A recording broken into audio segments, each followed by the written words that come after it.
Good afternoon, everybody. I was going to say good evening, but this close to the summer equinox, it's more like afternoon.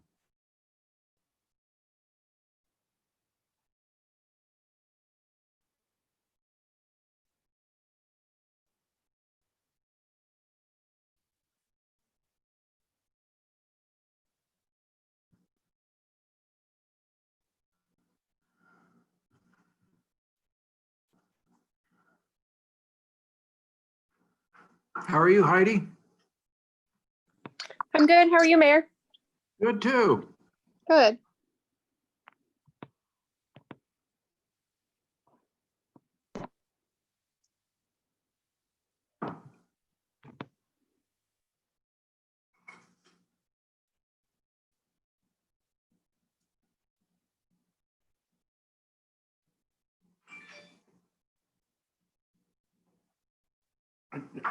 Need a toothpick. I got a raspberry seed.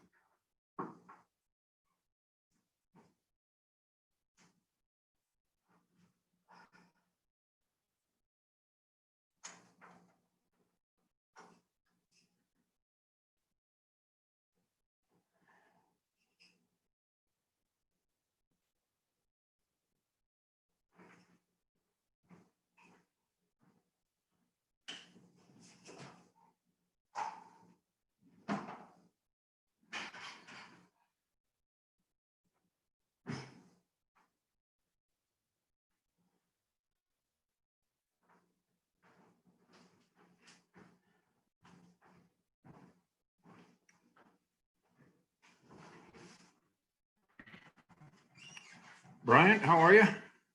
Paul, how are you? Can you hear me? Now I can. Perfect. Can you hear me, Mayor? Yes, you're coming through good, Paul. Thank you. Good to see you. I can just barely hear you. You hear me? I'm looking. Oops, Here, let me help you.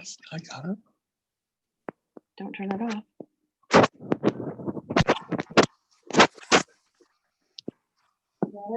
Yep. Say something, Mayor, so I can see if my volume's up. Okay, I'm testing your volume right now. How am I doing? I can just barely hear you. Ah.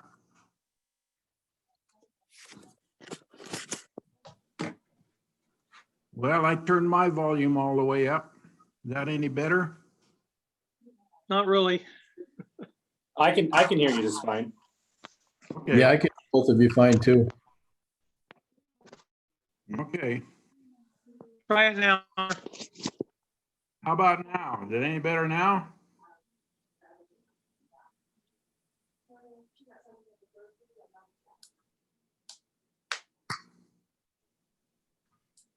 Welcome, Dustin. Hello. That's quite the background, Dustin. It's a little busy. It almost matches your shirt. Well, let's go on with the pastels. You have a lot of hair going on. Yeah, it's at a point now where it just like doubles every couple of hours.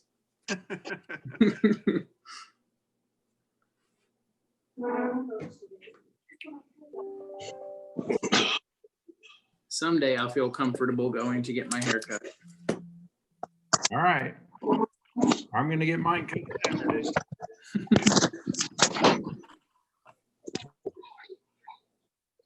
Hey, Bryant, is Dwight in the office today? You know, he's at Staples, Staples. Uh, Trader. right? Welcome, Kane. Hi, everyone. I guess we might as well get this started. 6:01. So we're going to start with our workshop and discuss the CPD draft feasibility study. Kane, you get the heavy load this morning or this evening. Well, the good thing is Matt's going to do most of that presentation. So I will turn time over to Matt. Okay. I'm gonna share my screen.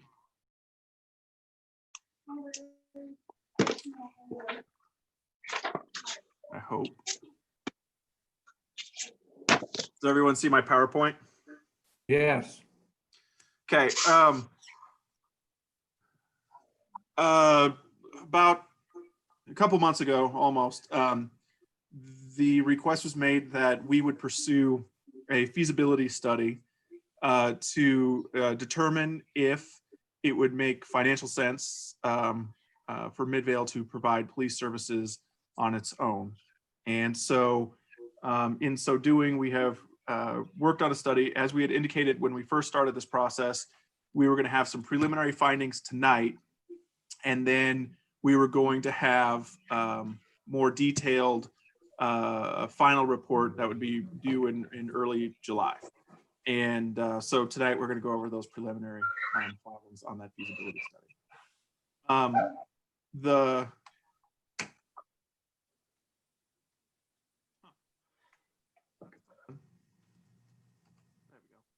So the first thing is that the contents of this presentation are based on our preliminary findings. Some of the details will be refined before the final version of the feasibility study is released. Now, that doesn't mean that the numbers are going to be, except for where I give you more detail on, but for the most part, a lot of these things are pretty well dialed in. There's just a few issues that we have to work out, and I'll provide more detail on. The process for this was that we hired Lewis Young, Robertson, and Birmingham, which I'll refer to as Lewis Young going forward, to prepare this feasibility study. And we were primarily having them look at what the annual operation or annual budget for operating a police department in Midvale would be, and what the startup cost would be leading up to a potential leave from We reviewed data from municipal police departments in the county, though we focused on Riverton, Murray, and South Salt Lake. The reason we focused on those three particularly is that Riverton was the last community to have left UPD, and Murray and South Salt Lake are both communities that have somewhat similar demographics, are located on the I-15 corridor, and have a more of some similarities to us that more bedroom type communities wouldn't have. And so we wanted to use them for comparison. In addition to that, we discussed the budget implications of the withdrawal with representatives of UPD, talking about their withdrawal formula and other issues related to the interlocal agreement. We interviewed police chiefs and experienced police officers to sort of look at some of our assumptions to see if we had those dialed in.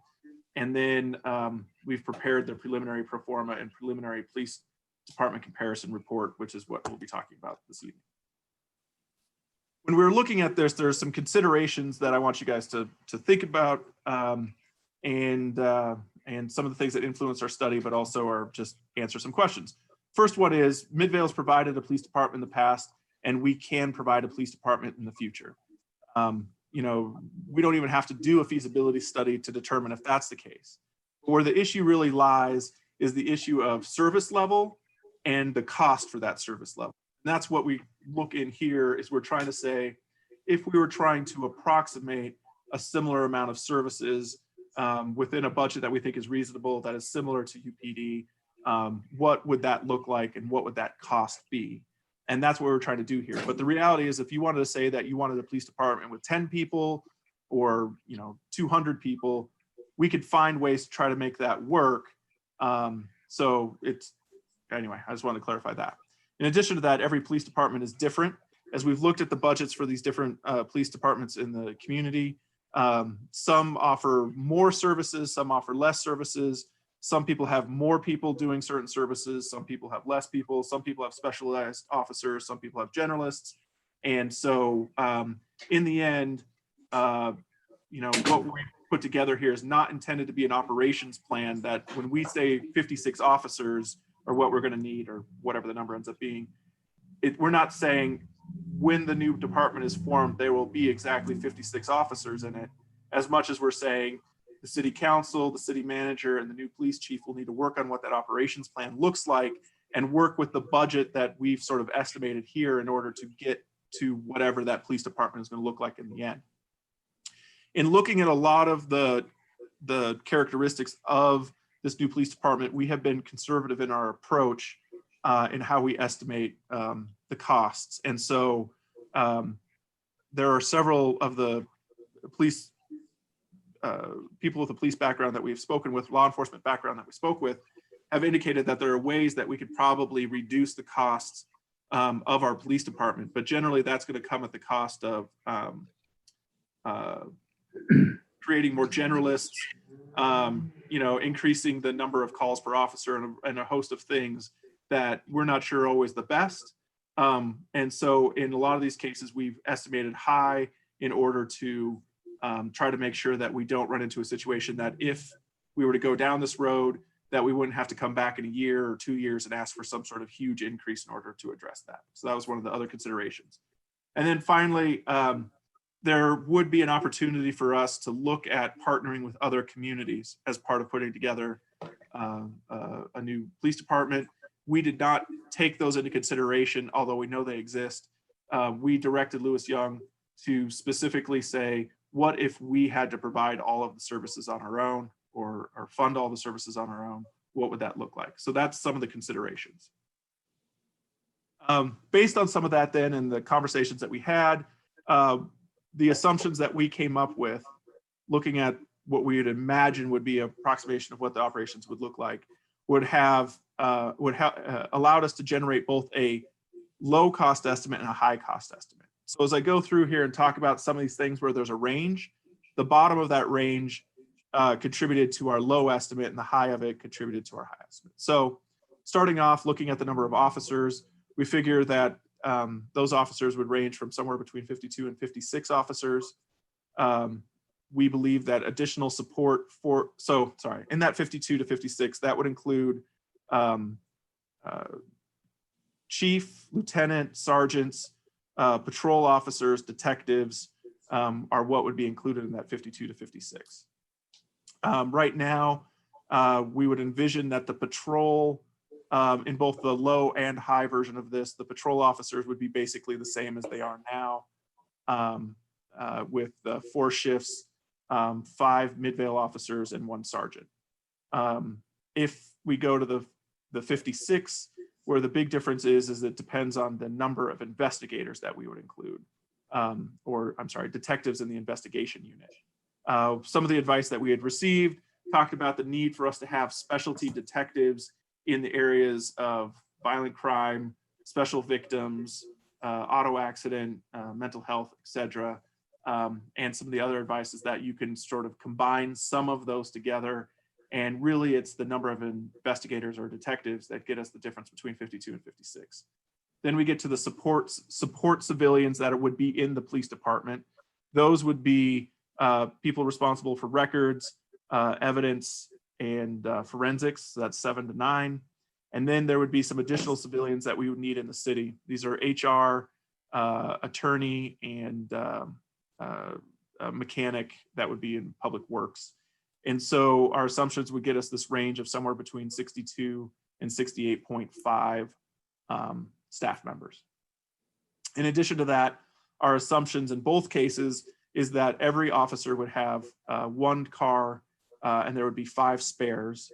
And in addition to that, we would propose that there would be, in our number of officers, 2 traffic officers that each would have a motorcycle, and then there would be 1 additional motorcycle as a spare. In addition to that, in our conversations, we think that there would be a need for us to find or build an additional 3,500 square feet for evidence and forensics that we don't currently, that is insufficient in our current police precinct building. In addition to that, our assumptions are that we used benefits that are similar to UPD, which means that they're a little higher than what we offer to our employees in Midvale. And so there could potentially be some adjustment there, maybe down to maybe a little bit more reflect what's standard in Midvale, but that's one of those things we'll have to dial in a little bit more. And then in addition to that, one of the other challenging things is how do we come up with what the salary will be?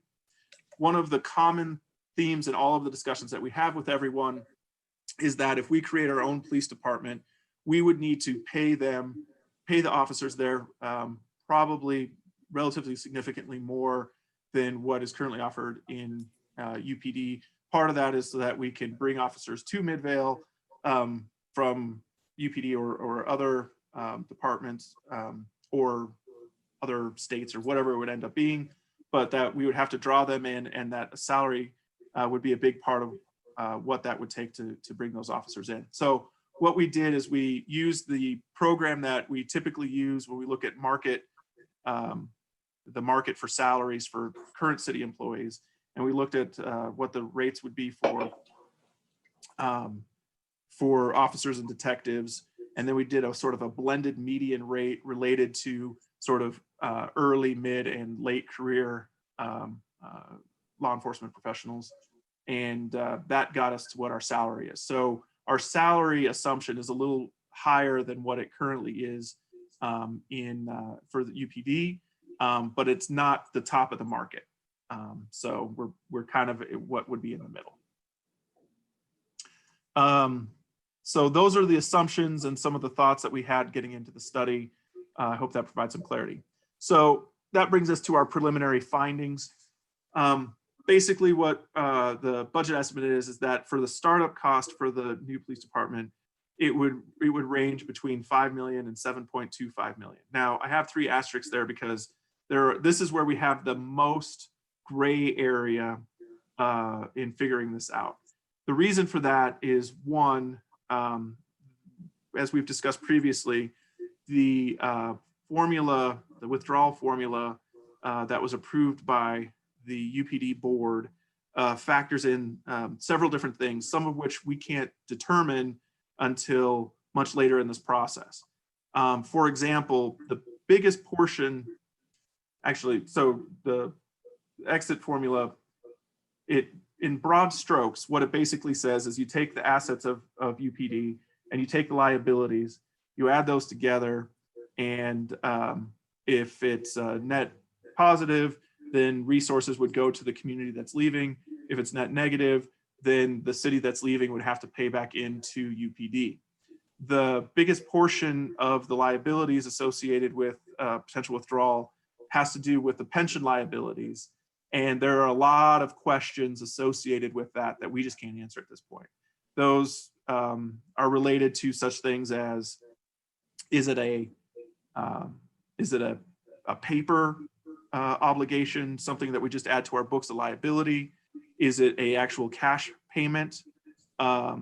Is it, and then the other thing is that under the way it's currently interpreted is depending on how many officers from UPD would be in the new Midvale Police Department would impact how much we would have to pay for those pension obligations. We take more, we'd have to pay less.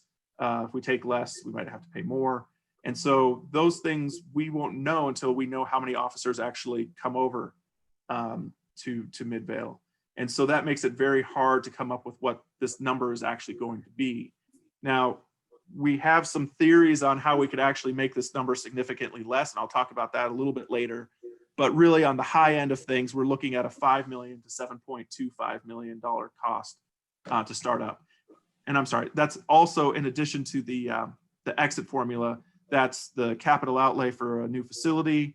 That's hiring the new officers and having them work for a period of time leading up to the first day of providing the services on our own.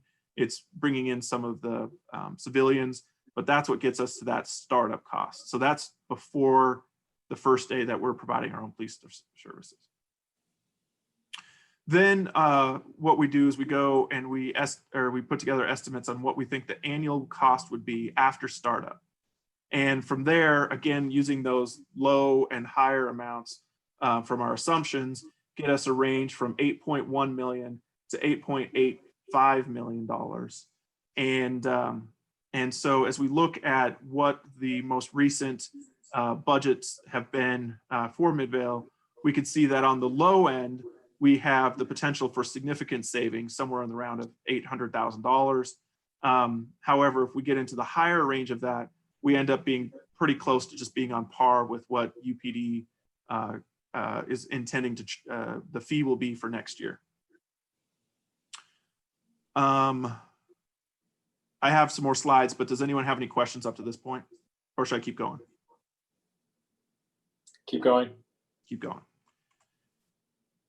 So as we look at, again, those assumptions that we've made and compare it to these other communities, you can see on the, so we show what the budgets are. We would be significantly lower than what you see in Murray and South Salt Lake as far as total budget, but we would be significantly higher than what you see in Riverton. That again shows that difference between communities that both have larger geographies and more population, as well as that are located along that I-15 corridor versus communities that have that are more residential in nature and don't have as many calls. When you look at the comparison of officers, just with these three, we're a little below what the average would be across those for the number of officers. But again, we're a smaller city, and in a little on the next slide, we'll talk about the number of calls that these different communities have. So 56 ends up being sort of in line with what seems like would be a reasonable place for us to be. You can see the cost per capita and the cost per officer. Again, with those, we're pretty close to what the average of those other communities are. And then same thing with the officers per capita. So we feel, again, that this number of officers fits pretty well as we look at some of these other comparisons. We didn't go into as much detail on other communities within Salt Lake County that we would have put in here, but we did some research on that. And I think this continues to kind of hold up that if you're a more residential community, we're going to have more officers proposed. And if you're a more a more urban community, then we will have generally just slightly less officers than what some of those communities have. When we do the comparison on calls, as you can see, again, we have fewer calls in 2019 than Murray or South Salt Lake. And that sort of, again, gets back to that reflecting the number of officers that we think are necessary, even though we have some similarities with those communities. But our number of calls are about double what Riverton's are. And so that, again, sort of validates to some extent the number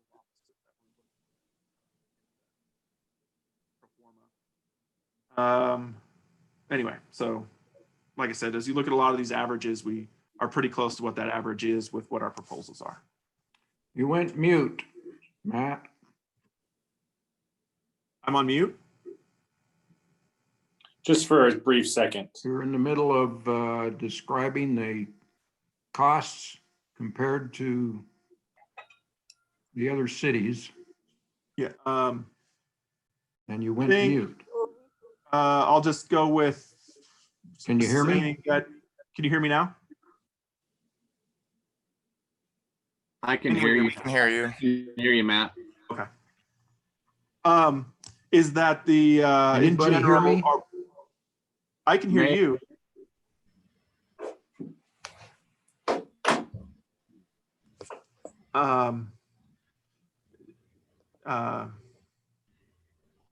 Can someone else try seeing if the mayor can hear them?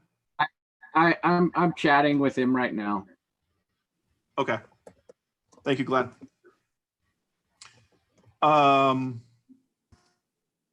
So let's see.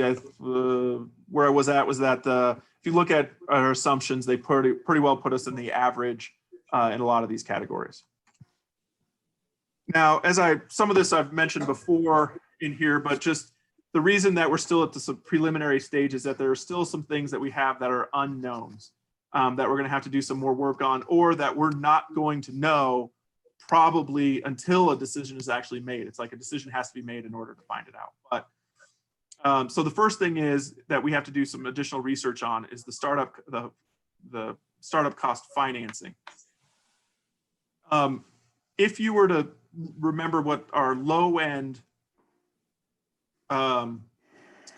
annual budget is, so that closer to $8 million, where we had about $800,000 in savings or below what the current contract would be for UPD for next year. If we were able to get the startup costs down to the lowest thing that we could imagine, which would be the $2.5 million, which I'll come back to in a second. Then if we were to assume that we wanted to pay that off in 5 years and that we'd have 4% interest, again, that's pretty conservative. We can probably get in the threes pretty easily, but assuming 4% interest, then we would have no problem making that debt service payments and paying it off within 5 years. We come in well under that $800,000 mark.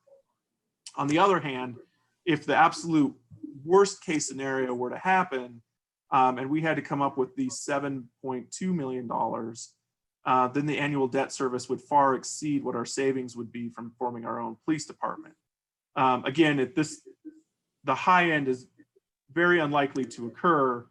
And there are a variety of different tools, financing tools that we could end up using that might say pay it off over 15 years or something. Maybe we can find ways to lower the interest rates. But in the end, there's a very specific sort of window where this all kind of makes sense. And there's a place where it starts to make it where we might not really see as the savings that we anticipated. Now, even if we don't receive those savings, there might be reasons to still pursue this as far as self-control and of our own police department, and other reasons for that. But we need to continue to work on what those financing options are so we can dial it in a little bit better so that what the total window of that is and what the potential liability that we would have would be.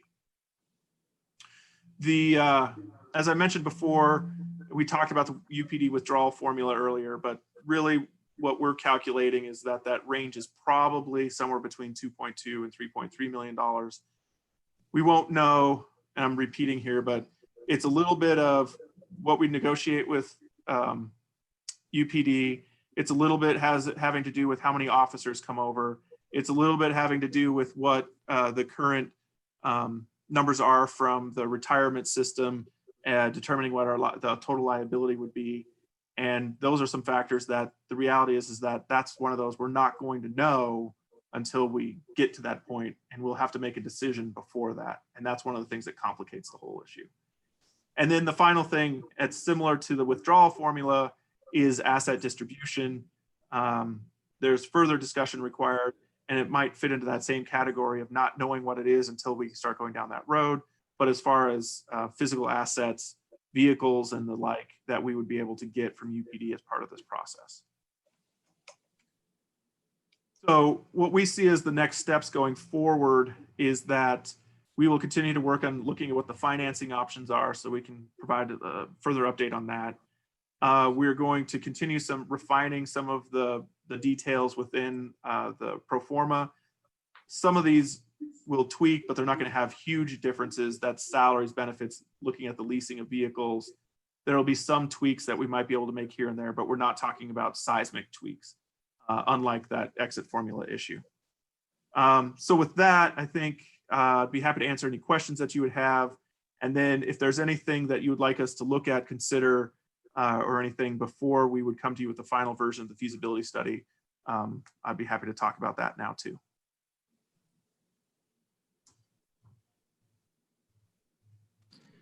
Matt, have you looked into anything like just as far as having our own police department puts more of the responsibility on the city council and the mayor and city staff as well? Are we looking at those costs, and how do you quantify, if we as council members need to spend more time than we do now on police matters? How's that going? Yeah, that's actually we have not done that's a good thing for us to maybe talk to some other communities about.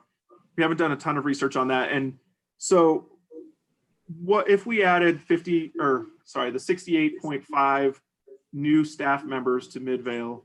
Right now we have about 88, 89 employees in the city. And so it doesn't quite double it, but we would be significantly larger than we are now.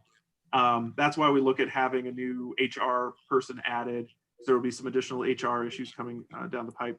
But at the same time, with that much expansion, not only for the, probably at least the first 2-3 years, will there be an added amount of time, significant amount of time added to, I think, senior management trying to address some issues with having a new police department. But I would have to imagine that there would be a lot of work that would be done on the city council part. I know you already know some of this stuff, but I mean, it's setting the policies up for the police department will be something that we want to have in place prior to actually starting the police department. And that'll take some time in order for us to work those things through. And then, policing is a complicated issue. It always is. I know it's highlighted right now, but while there are elements of what's being discussed right now that are new, it's always been a complicated issue. And I have to imagine that there would be an increase on city council's time dealing with those issues, but I haven't asked the questions to quantify that with other city council members, like how much time do you dedicate specifically to law enforcement or anything like that, but I can ask those questions before the next meeting. And are there things, because, obviously I am a new council member still and, don't have this experience.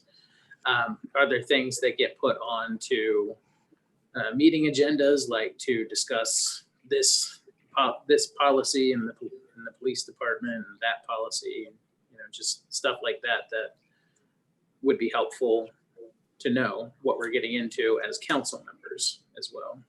Sure. Yeah, I can do a little bit more research on that. Okay. And I can come in. I was with the Midvale Police for a lot of time when we had our own police department. And there is a lot of extra stuff you have to do. My biggest concern right now is if we're not saving that much money.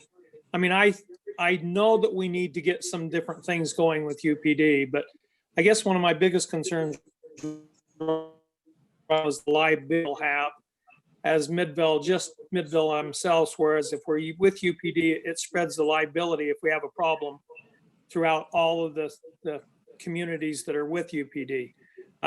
We could end up with a huge liability problem if something really happened that was wrong. So that needs to be really considered.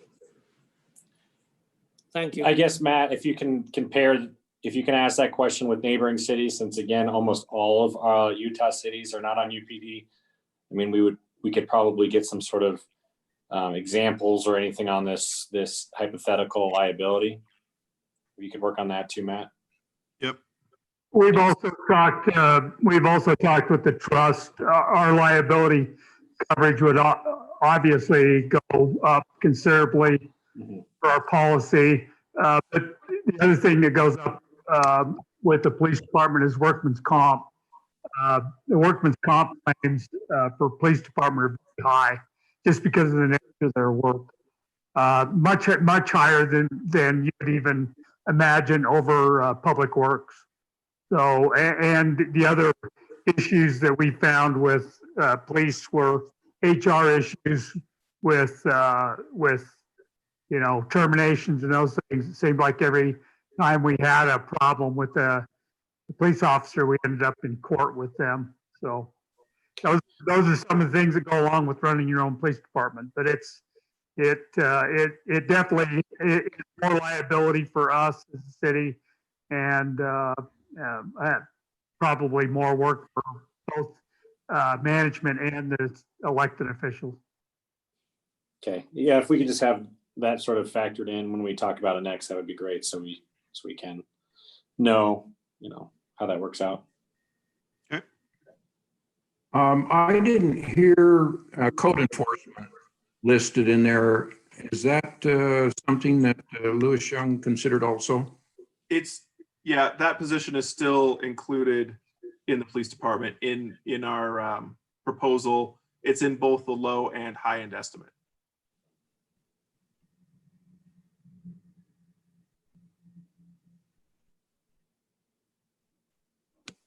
Hey, Kane, have we got anything further on what UPD is willing to do to help us? Well, they have cut the budget, like I said, they've cut the budget down. It's below, our increase now is 3%. The board will be considering the weighted voting, I believe, on Thursday, if I'm not mistaken, Mayor. That's on your agenda for Thursday to discuss, and hopefully they'll make some changes there on the weighted voting. They have been in discussions on the governance issues. I think that's going to take a little bit more time to work those kind of things out. But I will say that UPD management and the other entities, especially the cities that are involved with UPD, we've got their attention. They definitely want Midvale to stay with the organization. Midvale makes the organization a much stronger organization. And I think they're willing, right now, I think we're negotiating from a position of strength and not weakness. So I actually feel pretty good about our position right now with UPD. But there again, I believe it all comes down to the city council, what you guys want, what you guys, how much influence do you want over your police department, and how much control do you want over your police department? Because we won't have the control that, for instance, a city like West Jordan has over their police department.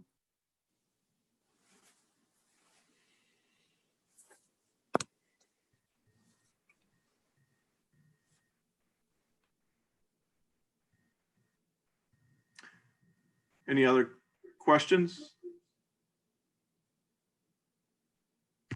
Okay, we'll work on getting answers to the questions that you had tonight and refining those other issues and coming back to you with more information on at the next meeting, I believe is what our goal is there.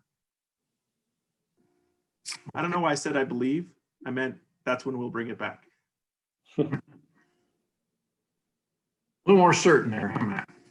I would add that Lisa has also been in contact with Barry Subal, who's general counsel for UPD, on various legal aspects of the interlocal, and we're working very closely with them on this.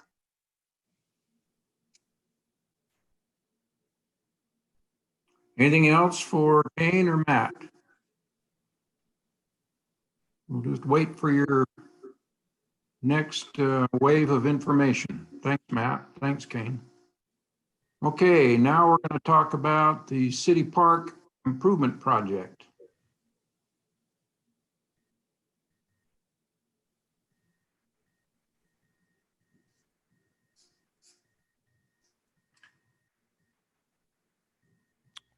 You're muted, Kane.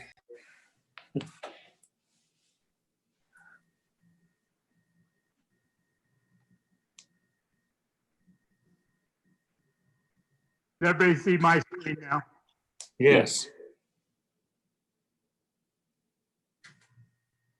Okay, this kind of came up when we were talking about the subdivision, that little subdivision on the east side of the park, the right-of-way that they're asking us to vacate. And with that discussion came the fact that we're going to lose some parking stalls there by the new community center.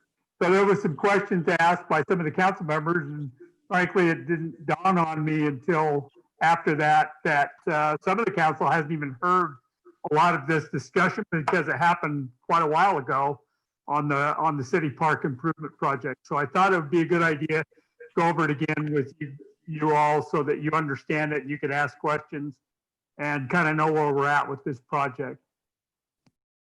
So phase one of the project was to remodel the old senior center into the new community center, and construct a new pavilion alongside of it to replace the Bowery.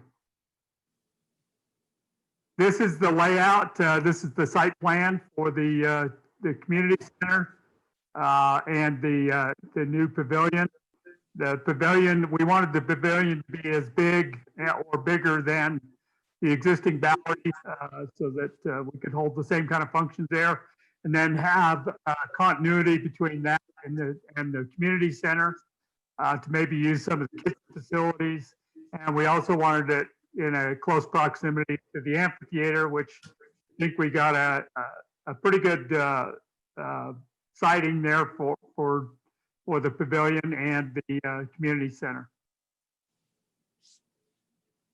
This is just kind of a rough layout, the furniture layout of the community center.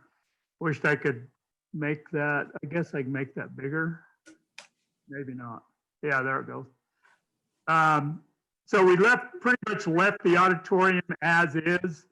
And because we wanted a nice big meeting room that could be used for receptions, weddings, larger meetings. And so we kept that pretty much the same. We wanted to upgrade the bathrooms and make ADA compliant bathrooms, upgrade.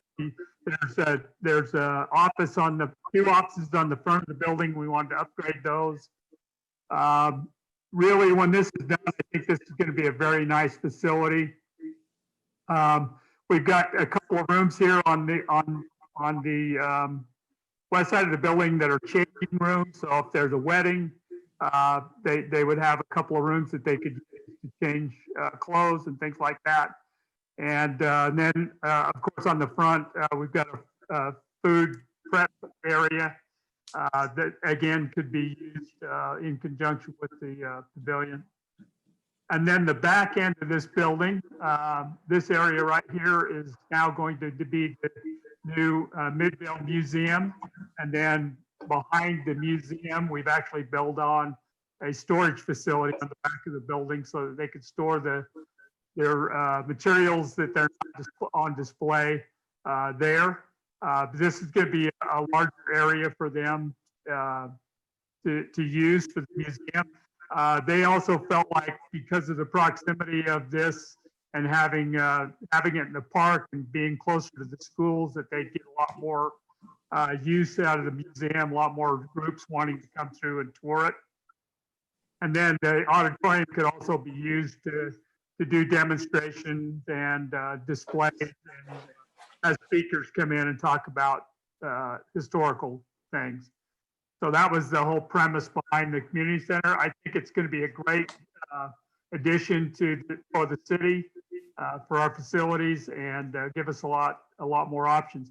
There is also a small platform or stage, so some small concerts could be used. The Arts Council could use this area, and seating capacity is about 130 people there.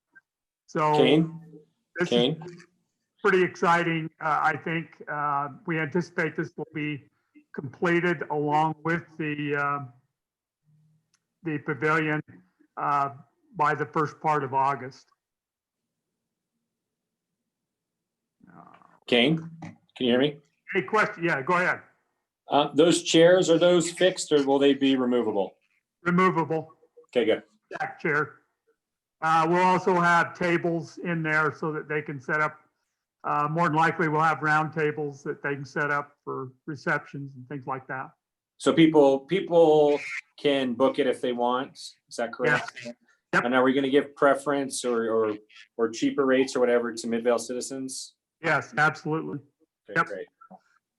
We haven't decided whether we would let.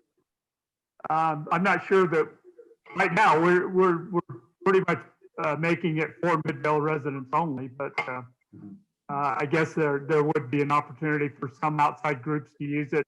But it's going to be, I guess, if they, it would more than likely be at a higher rate. Okay, that's good.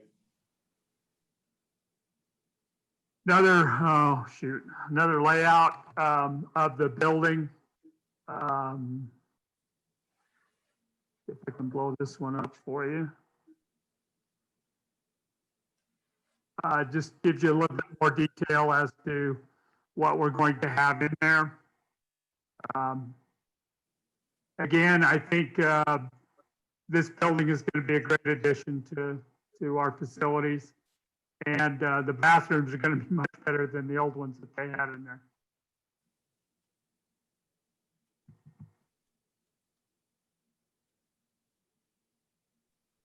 This is the look of the pavilion. When it's completed, Glenn and Levi, this has come under their purview. They've been over the construction of this, so he can jump in and answer any questions you might have on this. But again, our idea here being this would be a big pavilion. This would be by reservation only. Of course, if there's nobody using the pavilion and it's not reserved by anybody, anybody can go in there. We're planning on having some nice aluminum type tables, picnic tables in there. It will have lights, electrical outlets. So this will be another very nice facility for the city. This will be similar to what some of the other cities like Riverton and Harriman have in their parks. So that is that's phase one of the project, and like I said, that should be done. In fact, we're actually telling the museum that they can start thinking about moving in probably the middle to the end of August of this year. Phase two of the project, which we had about $400,000 set aside for this project. We've had to go into this money that we set aside because of the overruns and the change orders on the remodel of the community center. One thing, just to point out, I've been involved in several remodel projects.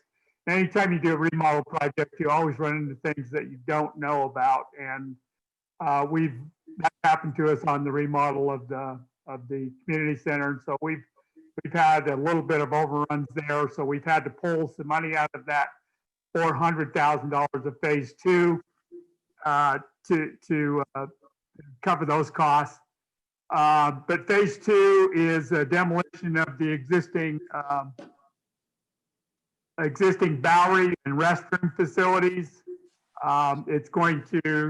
We're planning to construct a new restroom, snack bar, storage facility, construct new parking areas, resurface all the existing parking areas. We're going to add, when this is all said and done, we'll have a total of 290 parking stalls in the park, which is a considerable amount of stalls more than we have today.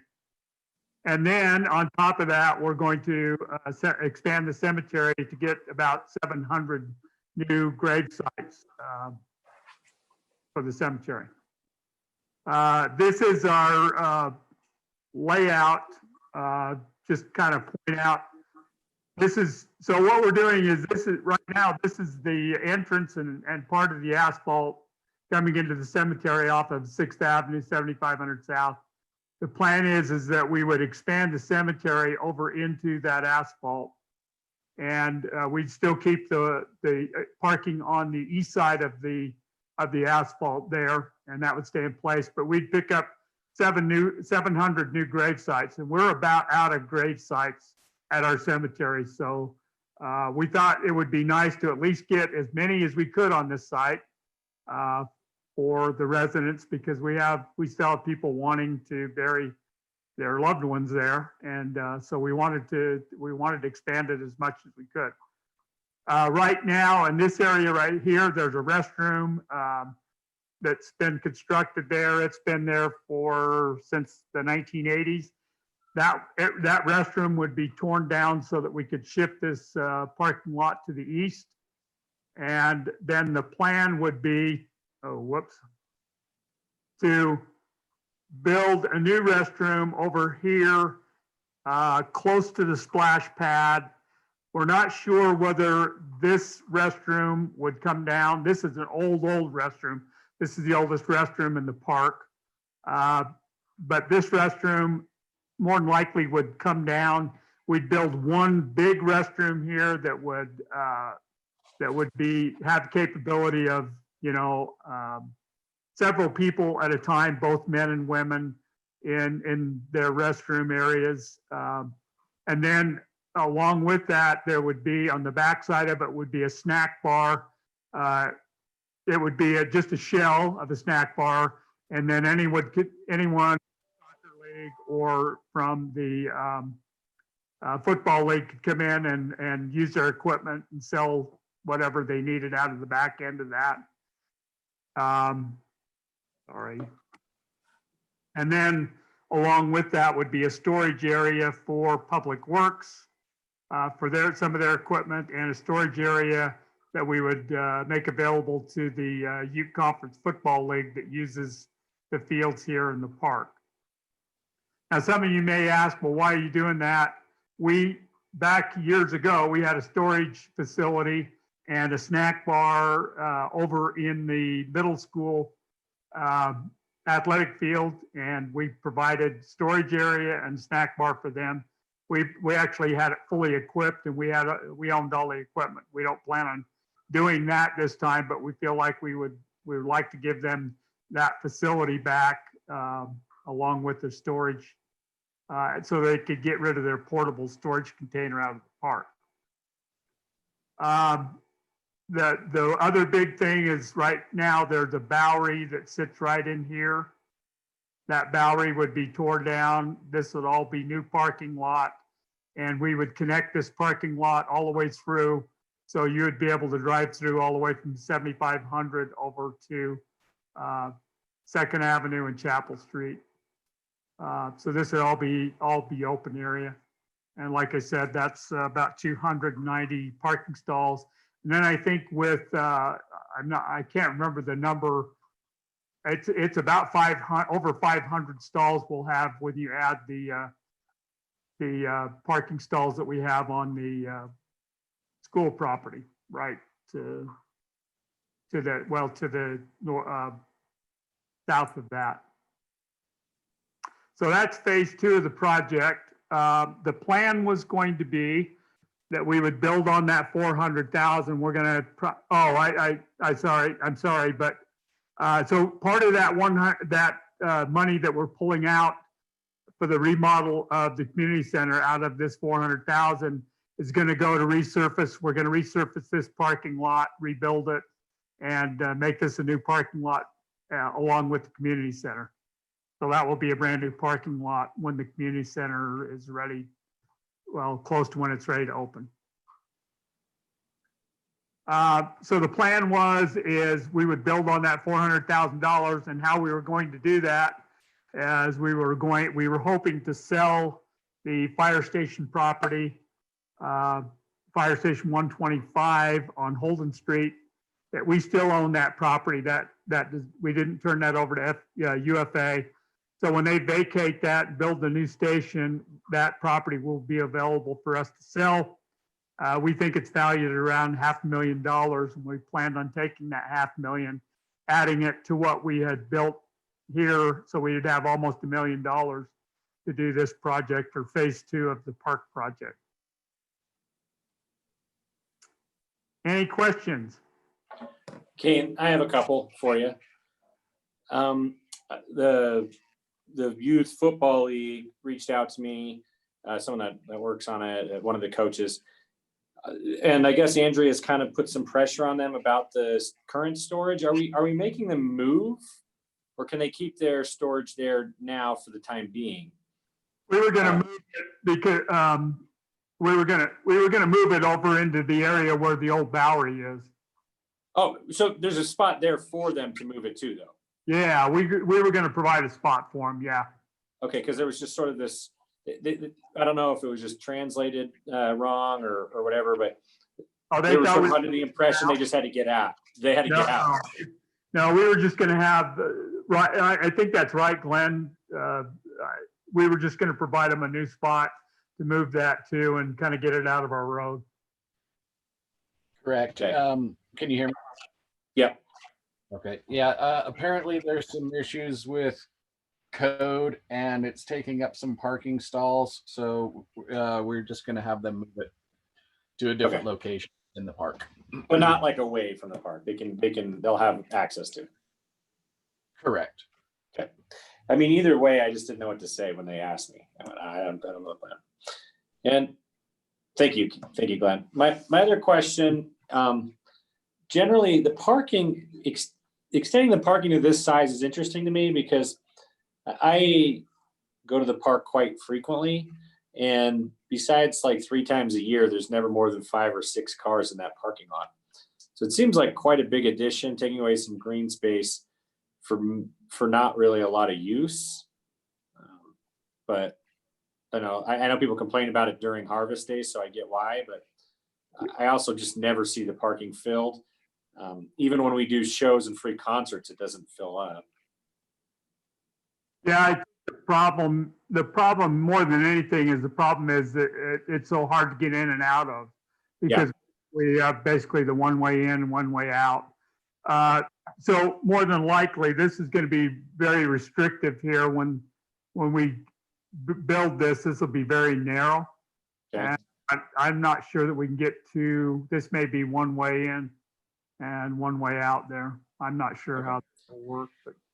Okay, it just was a thought I had because I just don't see a We'll lot look of- at that. Yeah. Thanks, Kane. Any other questions? So that's our plan. I had some ideas I haven't kicked around with the RDA. One of the ideas would be to sell the property. If the RDA could afford it, sell the property to the fire station property to the RDA. They could sit on it for a year or two until it was vacated, and then they have more flexibility in how they can get rid of it also. So maybe we could look at something like that so we could move this project up. I'd like to see this project get done in the next year or so, finish this up and really have that park, spiffed up and nice. I know the people on Jefferson Street want more parking in there because there are a lot of the people on Jefferson they go to use the senior center and the museum. They're saying people are parking on Jefferson. So the parking. There's no museum there, so I don't know why people would be parking there. Well, but right now that there's still the Little League and everybody else that uses that. They're parking on Jefferson. So they do want more parking. The thing that would concern me is in the park, we ought to make sure that parking has trees in those parking between the parking spots so that it looks more like a park instead of a big parking. Yeah, I think they're planning on doing some islands in there with trees on them. I mean, that'd make it look a lot nicer. Yeah.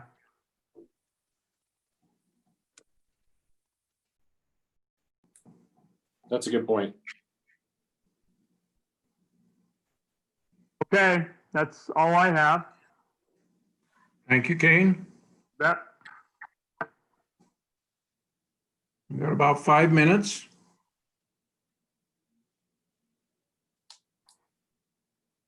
Any discussion anybody wants to have? Any reports?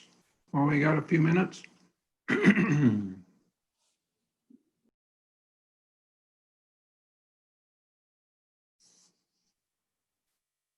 Dustin, you certainly did stir up a hornet's nest. Did I? Oh, yeah. I've been getting emails all day today. Well, I haven't. Yeah, I've received one negative, and every single person else has given me a positive one. Same. I think I've only gotten 2 negatives, and for the most part, it was overwhelmingly positive. Okay.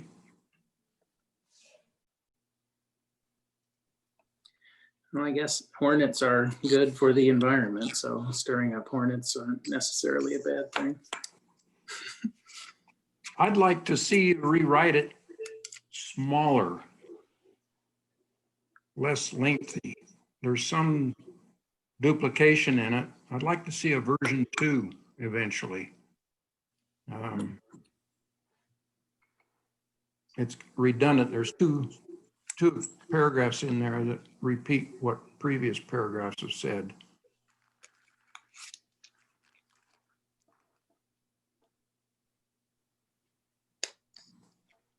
maybe you'll consider that. Well, I think we're moving ahead with it as written tonight.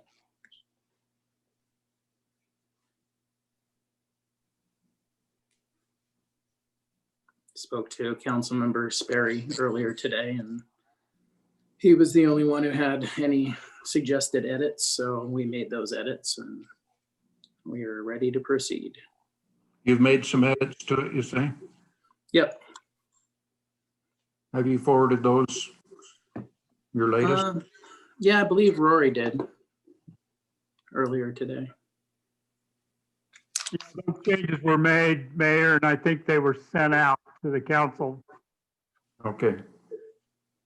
You know, probably one of the things we should have figured out by now is some kind of electronic signature method so that you guys could sign those type of things electronically, and we didn't have to have you come in or chase you down. Yeah, that's fairly common now, so we ought to figure out a way to do that if we're in these electronic meetings like this. We'll work on that. We'll figure something out.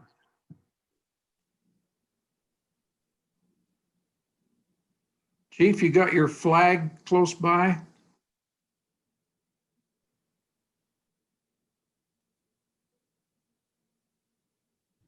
I do. Thank you. You know me better than that. I do.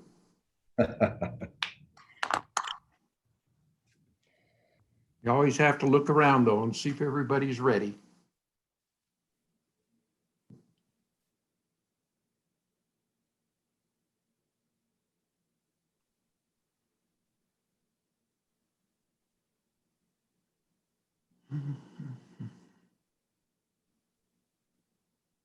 I hope everybody's healthy, staying out of this COVID mess.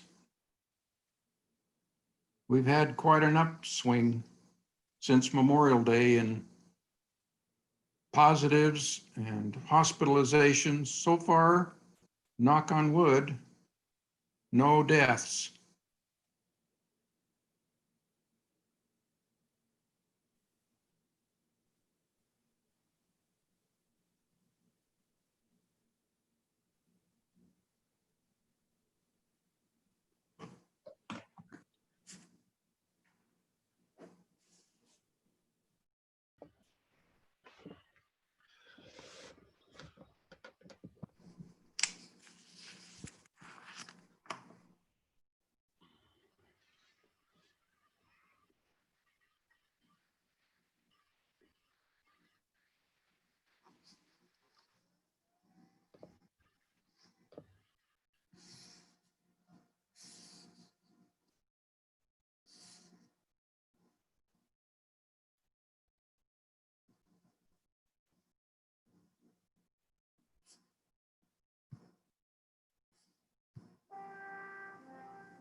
Okay, I see 7 o'clock. Let's give our Pledge of Allegiance. You'll hold your flag up there. Thank you, Chief.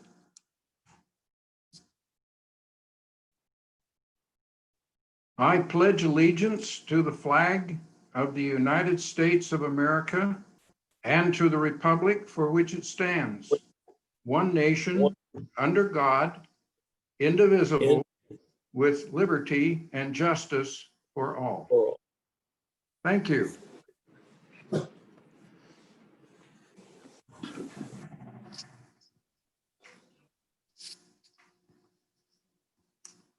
I welcome everybody.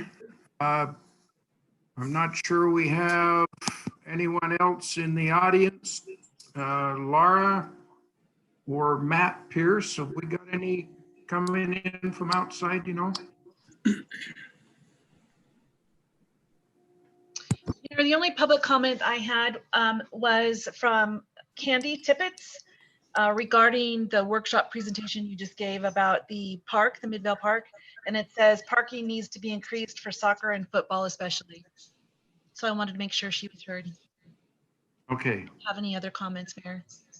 okay, thank you. Rory, we'll have a roll call in. Okay, let's see. Councilmember Robinson, Yep. Gettle, Here. Brown, Present. Sperry, Here. and Glover. Here. All present, thank you. Okay, Chief Thomas, would you give us a report on the UPD since we met last? Absolutely, glad to. I distributed the May statistical report along with the financial. I'm hoping that the council all got a chance to review that. I'll kind of just glance over that, but if perhaps you could just give me a thumbs up if you had that forwarded, so I know that you got that. I see no one giving me a thumbs up. I got it. Okay. Our monthly statistics, May, we had 971 cases.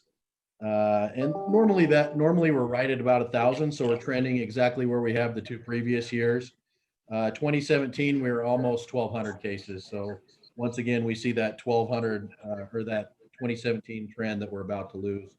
Our citation count was 248. The main reason that's so low, obviously, because of the COVID and the limited contact with the public, but also we did our annual motor recertification, which takes one of our officers off the road for a week. And then we had a new motor officer. So he had never even ridden a motorcycle, let alone a Harley.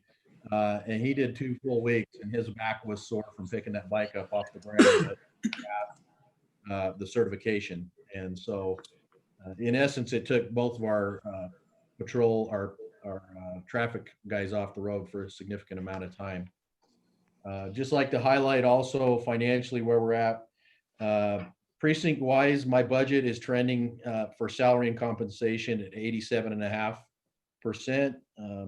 As you know, in the 11th month of the year, we should be right at about 92 or 91.7%. So we're trending low.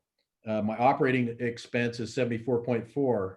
And part of that would be quite a few cancellations for training and such, just due to the COVID. Training, as you know, is expensive. We try to book it out and expend that training budget towards the end of the fiscal year. But a lot of that went into savings. So that's why that is trending so low. So precinct wise, combined, I'm at 86.4%. And then as Councilman Brown several months ago requested, tracking on each of the regional expenses, combined are 84.4% in regionals. So there's significant savings there also in comparison to budget. I want to, and I mentioned this to one of the council a little bit earlier today. Normally this time of year, and actually it would have been several months ago, we have our annual UPD awards banquet or Office of the Sheriff Awards banquet, where combined with the Sheriff's Office and the Unified Police, we recognize those accomplishments of officers throughout the year. And we actually have quite a few that are going to be recognized tomorrow in a modified ceremony. It's going to be, and looking outside and watching the forecast, it'll probably rain on us. So what we're intending to do is limited and scheduled awards out near, there's a kind of a conservation pond just on the north side of the jail, but they're going to call groups, smaller groups, to be in compliance with any kind of CDC or requirements or regulations, but give the awards rather than in a combined banquet into individual groups. So I am going to take a moment or two to read each of these folks, starting with the Purple Heart that was awarded to our officer, John Clark, and he's one of our motor officers. I'm just going to read this so I don't miss anything verbatim off the citation. So on April 30th, 2019, Officer John Clark was working as a school resource officer in Riverton. A dangerous individual trespassed on school property and attempted to take a school employee hostage and commandeer her vehicle. Officer Clark engaged. Officers Robert Burton, Angie Oldham, and Daryl Broadhead responded to a call to assist Officer Clark, and upon arrival, they found Officer Clark severely injured while engaging the dangerous suspect. They successfully took the subject to the ground and fought to take the knife away from the subject, which he was trying to open. The subject was taken safely into custody. Without their quick actions, the victim would have been seriously injured or possibly killed. So a credit to all these officers involved, specifically Officer John Clark, which he had some substantial injuries. He was there by himself, and being a school resource officer, put himself in danger and in essence fought the suspect until he had additional backup officers arrive. He's going to be awarded the Purple Heart. Next one is the Sheriff Star, and you've heard me brag about this, and I can see Chief Larson on the screen, but Detective Travis Clark, August 9th, 2019, officers were dispatched to an unresponsive 18-month-old child that had reportedly drowned in a bathtub. Detective Clark responded, locating the room and the toddler's parents, who had the toddler laying on the floor and not breathing, unresponsive. Detective Clark began life-saving efforts, including chest compressions and back blows and CPR. After a short time, Detective Clark was able to revive the child and get her breathing again. Detective Clark was able to stabilize the toddler before other officers and medical personnel arrived. 6 days later, the toddler was able to return home with her parents, suffering no long-term medical issues. Doctors stated that due to Detective Clark's quick response and knowledge of how to perform CPR, he saved the child's life and prevented further injuries. So there's a proud father on the screen, and I can see his face right now with BC Larson. The Sheriff's Star is also going to be awarded as a combined to our DEU unit, and this includes our Sergeant Fowler, who's going to be reassigned to our patrol, reducing the size of the DEU, but they combined with the Midvale Street Crimes received the Sheriff's Star, and some of the statistics and accomplishments are pretty amazing. I'll read the citation. Although assigned to different precincts, the Taylorsville and Midvale Street Crimes unit work together daily as one unit. By doing so, they combine their resources and experience to successfully complete the missions of each precinct and the Unified Police Department. In 2019, Taylorsville and Midvale Street Crimes units worked seamlessly together to serve 162 search warrants, collectively 155 illegal possessed firearms, 74.15 pounds of methamphetamine, 28.12 pounds of heroin, 7.35 pounds of cocaine, 22.11 pounds of marijuana and THC products, and over $571,000 in US currency and drug proceeds. They also seized 134 stolen vehicles. In addition, the detectives also developed and provided critical training to personnel from UPD and allied agencies. That's quite an accomplishment. Like I said, they're a small unit, but they have mighty accomplishments. The Chief's Award goes to, and I'm pretty proud of these guys too. These are Shelter Resource Unit. The citation reads as follows. The Road Home Family Shelter provides year-round services for families experiencing homelessness. The Midvale Shelter Unit is charged with security and safety of those staying within the road home. They also provide services tailored to the business and communities within Midvale. Each member of the unit has specialized skills to help manage those experiencing homelessness. Each detective is also attached to specialty units such as gangs, narcotics, CIT, domestic violence, fraud and theft, and assault. This unit also provides businesses, schools, and residents various defensive training classes. The Midvale Shelter Unit has pioneered the way for law enforcement to help keep our streets clean and safe, not only for the families and individuals experiencing homelessness, but the residents and businesses of Midvale. And I'm just going to summarize this last award. Actually, there's two, but the Chief's Award also goes to the entire domestic violence cadre within Unified Police.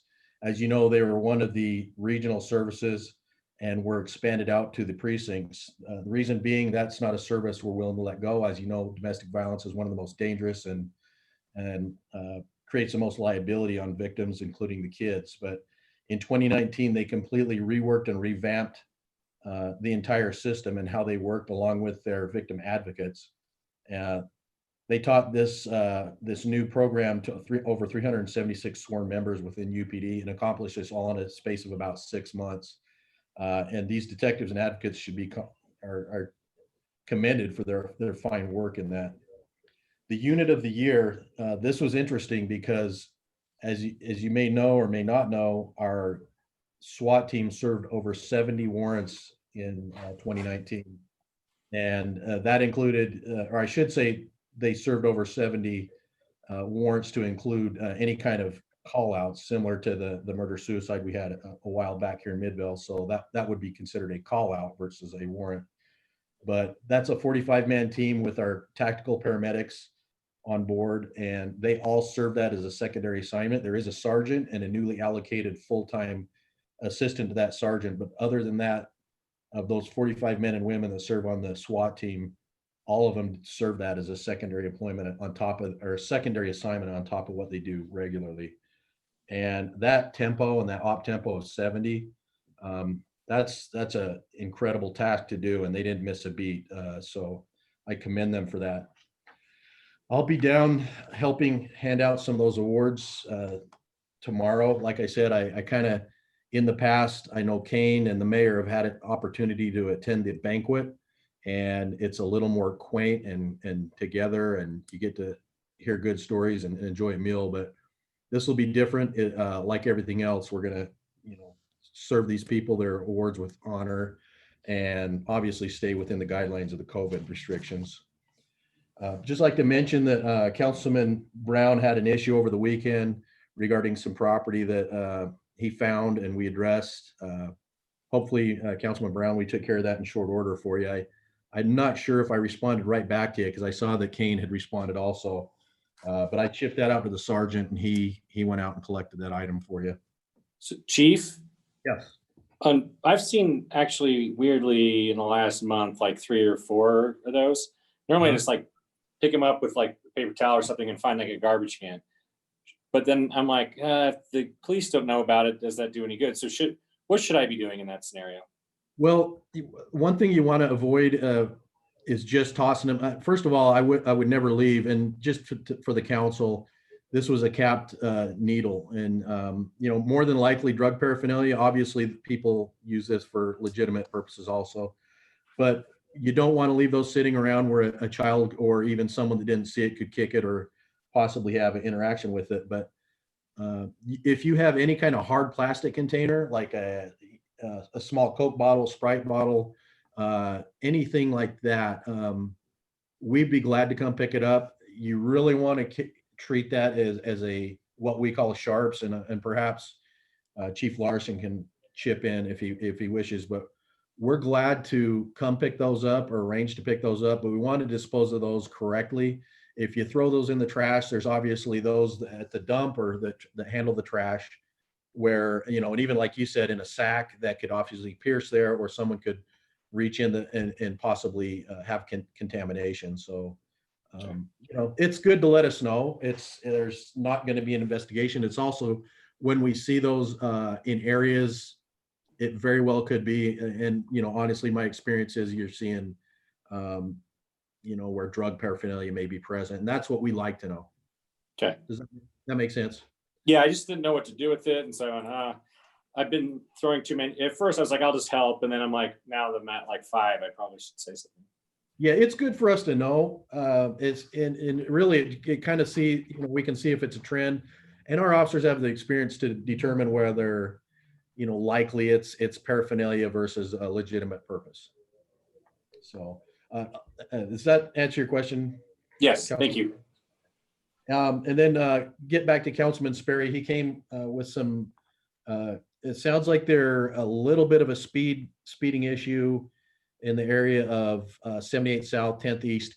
And this has to do, we saw a similar problem with speeders, and it's kind of the street racing summertime where they meet at a coffee shop in the area. And we've tried to do some enforcement, and if you go make your presence known, typically they'll scatter, or else they'll just they'll reappear somewhere else. And with social media, it's easy to do so. So it's very difficult. And I know there's been some frustration with some of the complainants regarding us able to actually catch them street racing. I've also heard some complaints in the area of 68 South and 3rd East, and we're doing our best. We love to catch them, but it's tough.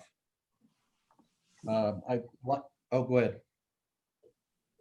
I was agreeing with you when you said it's Sorry. testing.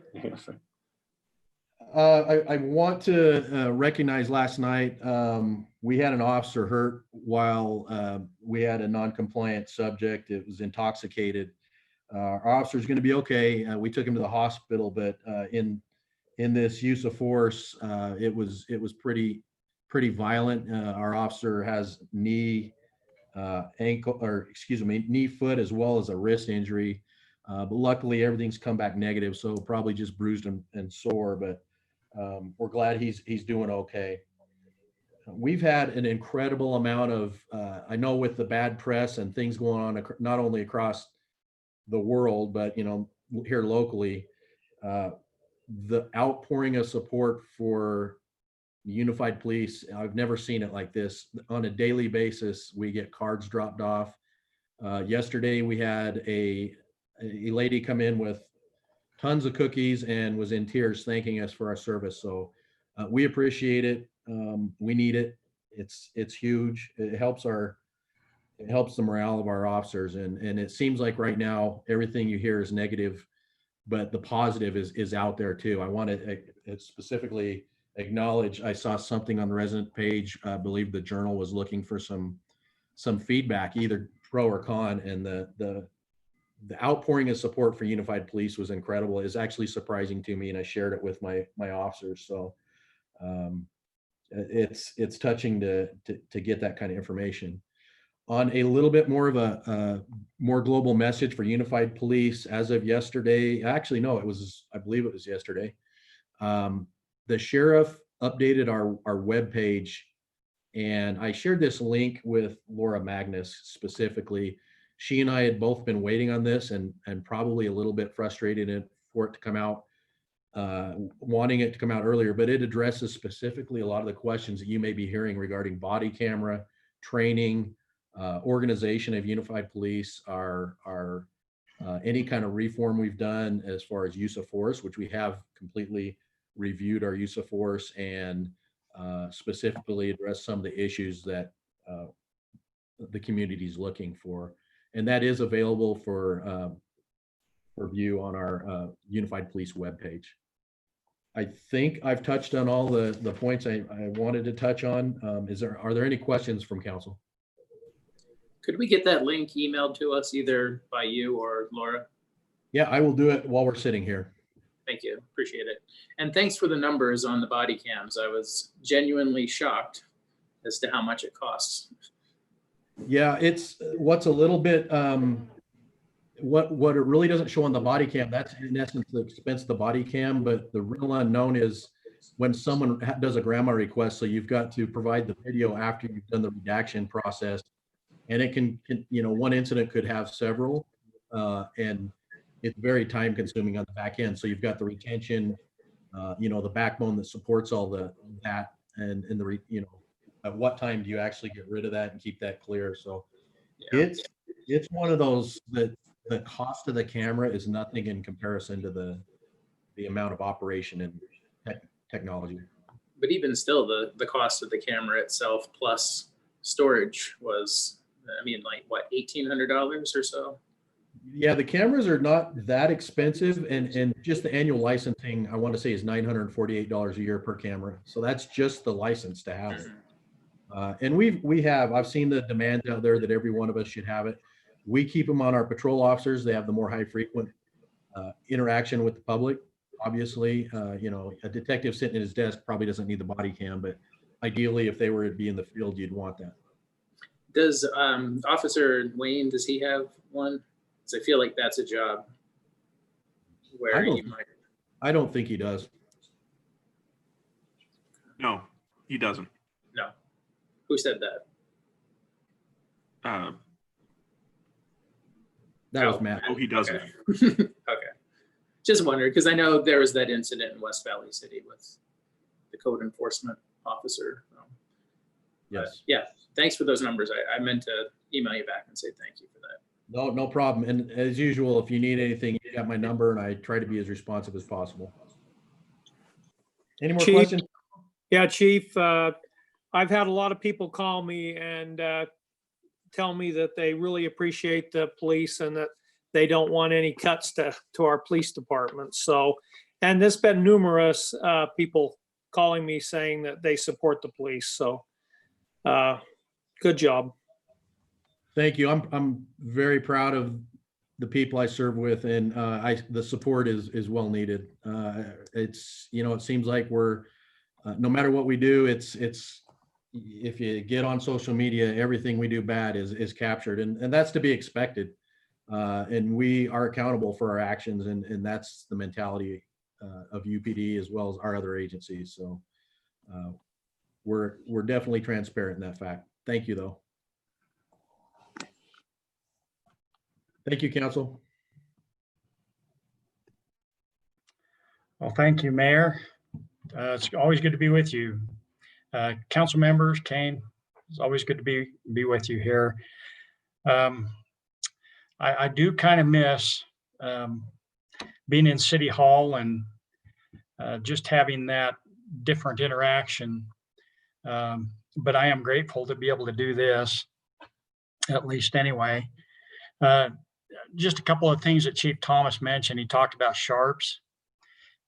If you have some or see some and you're going to put them in a little plastic container, make sure you have some rubber gloves, or pick it up with another little sack or plastic bag. Just don't pick it up with your bare hands, just to protect yourself. Just a quick thing on that. I don't have a whole lot. I'll try to be brief with what I do have.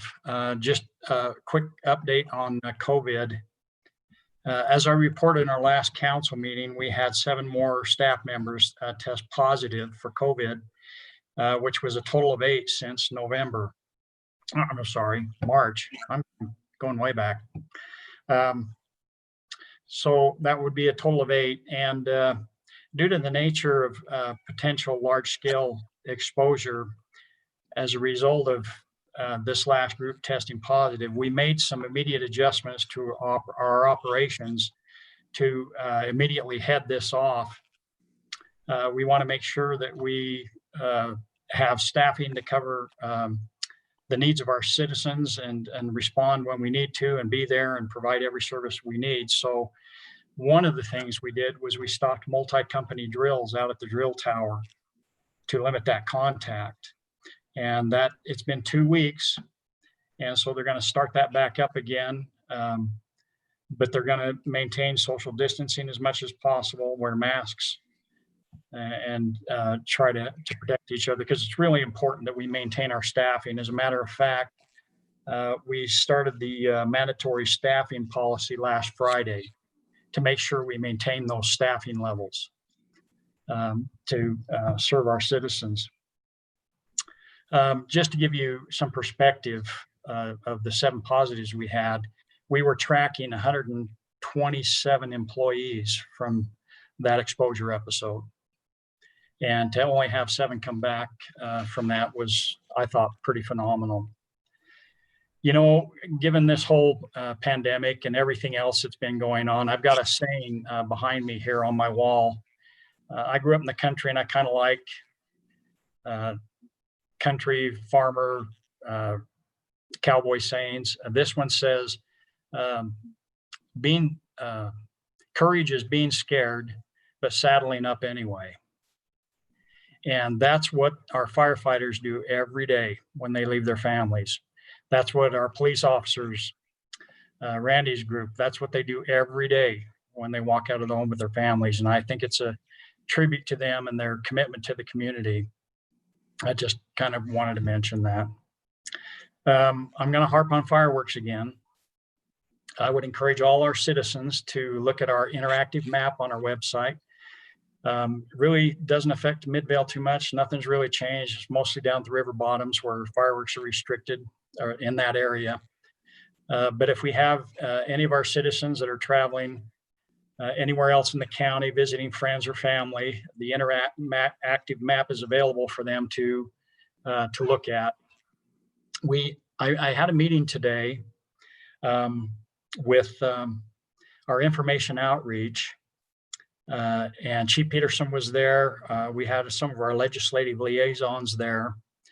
Wildland chief was there, our chief of operations, in making preparations for the 4th and 24th. And we're doing that because we really anticipate a lot of our citizens, more than normal, purchasing fireworks and shooting them off at home.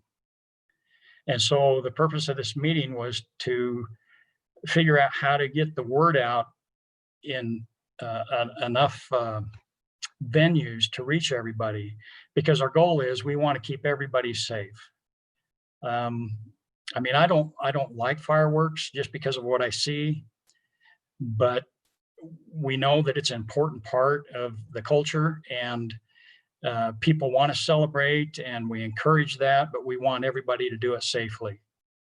And so we're getting ready to push out a whole bunch of media information. We'll make sure Laura's involved with this when we get it out, so that she has it, so she can distribute it. So we're just trying to get educations out to our citizens so that they'll be safe when they use fireworks. Again, we are really anticipating a ramp up on fireworks in the residential areas, since a lot of the public shoots aren't going to happen. And with an extremely dry spring and more people likely setting off their own, that may cause an increase in the fires that we have, along with the medical emergencies. So we're trying to get the word out. Just a couple of quick safety tips here, and I'll get these to Laura too. We are asking people to obey all local laws regarding fireworks, and we'll have information and links to our website on some of the different regulations. We're asking everyone to read all the cautionary labels before igniting. And this next one I think is really important. A responsible adult should supervise all fireworks activities. Never give fireworks to children. That's because that statistically, children under the age of 15 account for 36% of all injuries. That's pretty significant. So I think having a responsible adult is really important. Alcohol and fireworks don't mix, of course. We're asking people to wear safety glasses. That's another place where injuries occur most frequently, or the eyes. Always have a bucket of water and charged water hose nearby. Never relight a dud. You wait 20 minutes, just leave them there on the sidewalk, your driveway or whatever. And then after 20, 30 minutes, put them in a bucket of water. And dispose of spent fireworks by wetting them down before placing them in the bucket. So just a few quick safety tips. I didn't mean to take so long on that, but I feel it's really important. We'll get the word out to our citizens. We'll send a copy.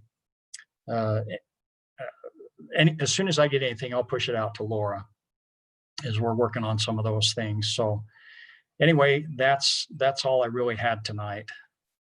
So anyone have any questions for me? Thank you, Chief Larson. I love your Oakley, Idaho wisdom. Well, I got it from my grandpa. Another thing he told me once was you can lead a horse to water, but you can't force him to drink. That's true. That's true. I'm sorry. I just popped out of my head. So thank you very much. Yeah. Okay. The next thing we have on our agenda is the proclamation recognizing racism as a public health crisis.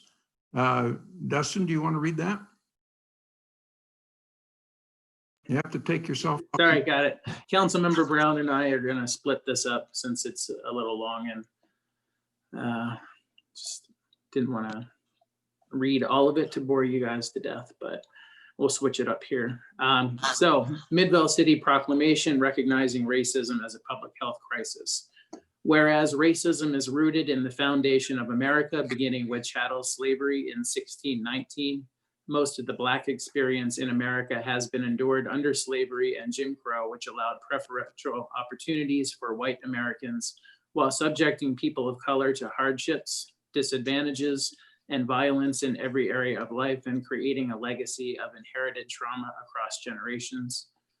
And whereas racism manifests in distinct ways across other social intersections, including gender identity, sexual orientation, class, disability, immigration status, and age, and collectively reinforces the racial hierarchy throughout these intersections, which weakens the strength of our entire humanity.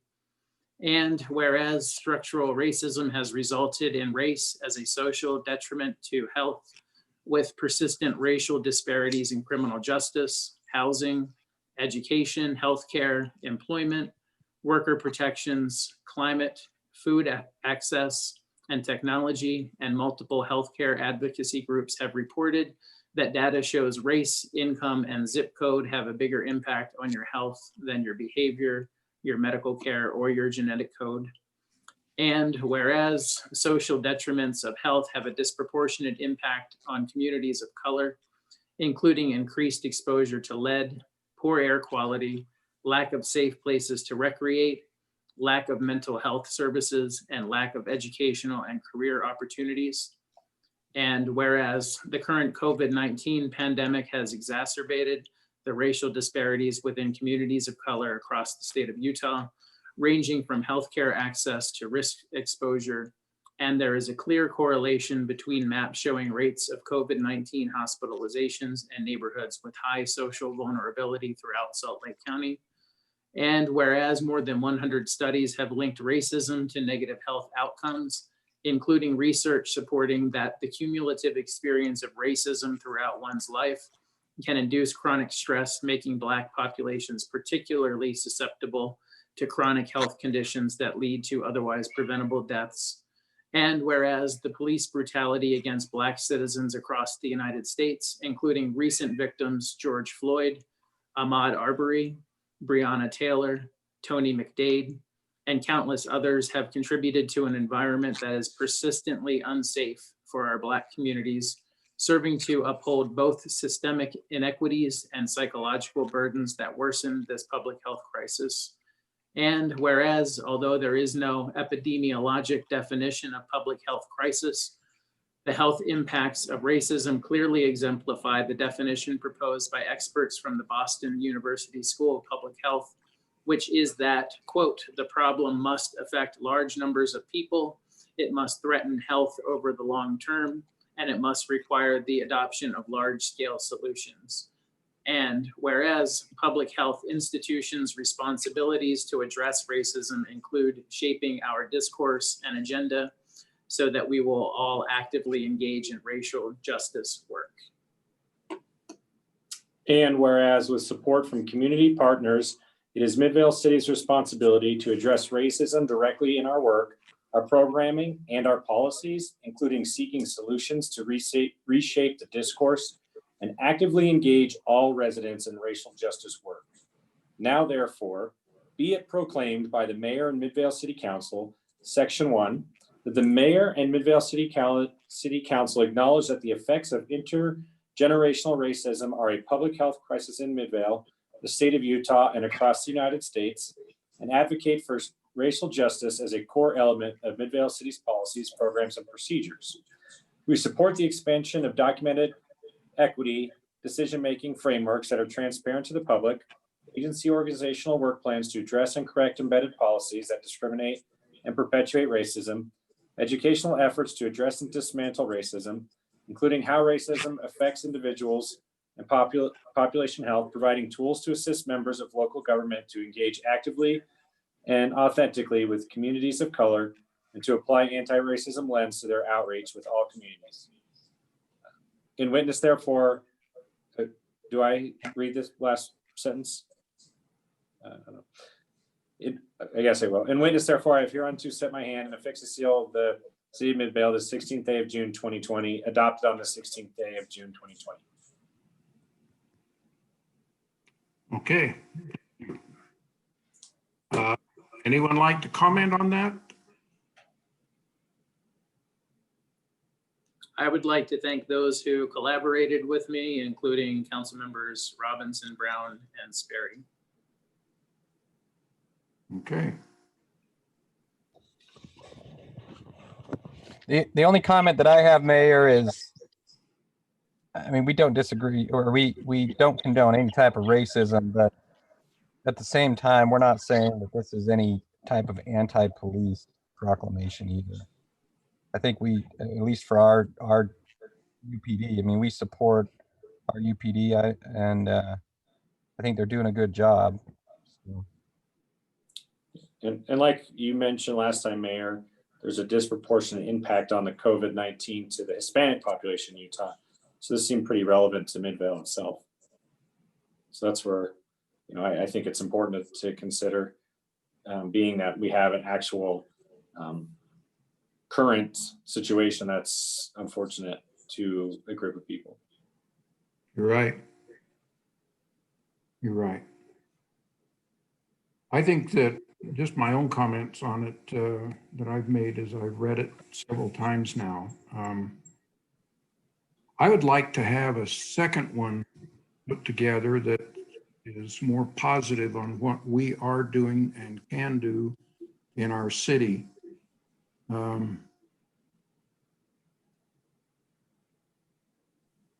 I want it to be read, and sometimes the length of this one, when I read it each time, I've forgotten what was at the start almost when I get to the end.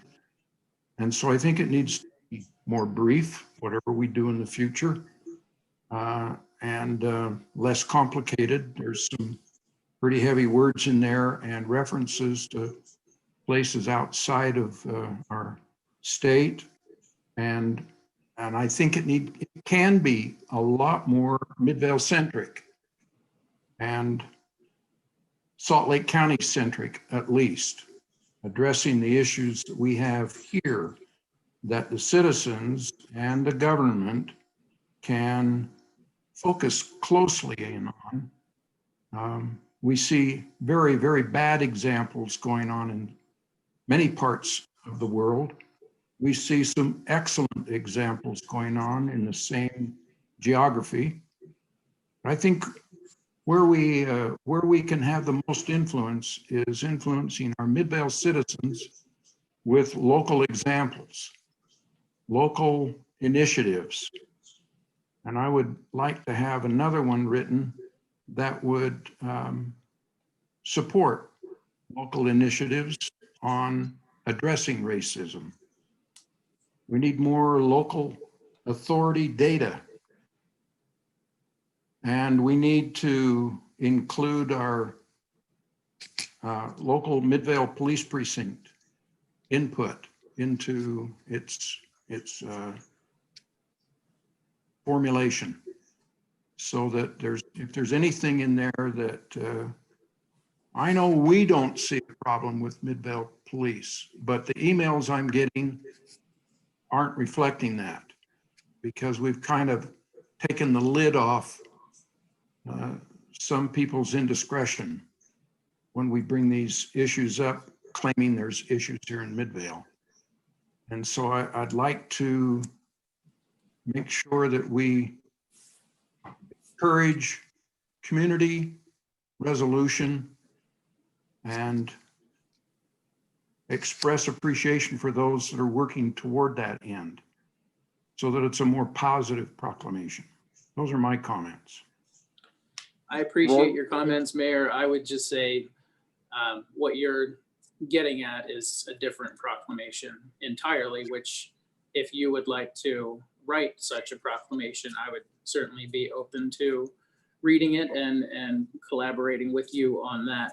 This proclamation, as you know, is specifically about public health and how these issues impact public health. So anyone who commented about, you know, racism or Black Lives Matter or Antifa or not supporting our police officers, respectfully didn't read the proclamation.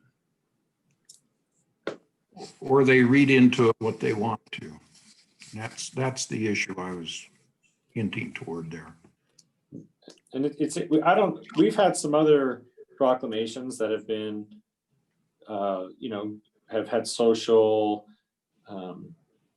implications that, have had hot button, some people have liked them, some people haven't, but we've never really dissected them.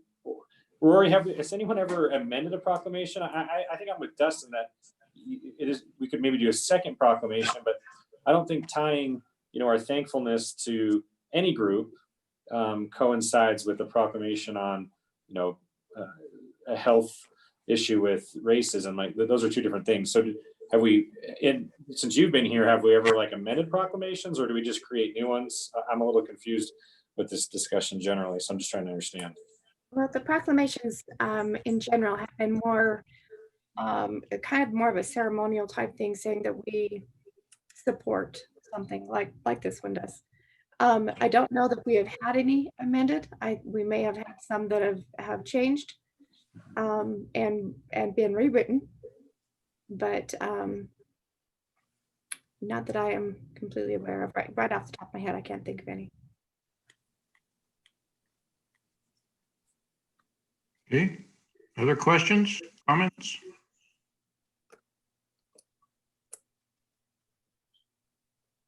Okay, hearing none, we'll move to our next section on public comments.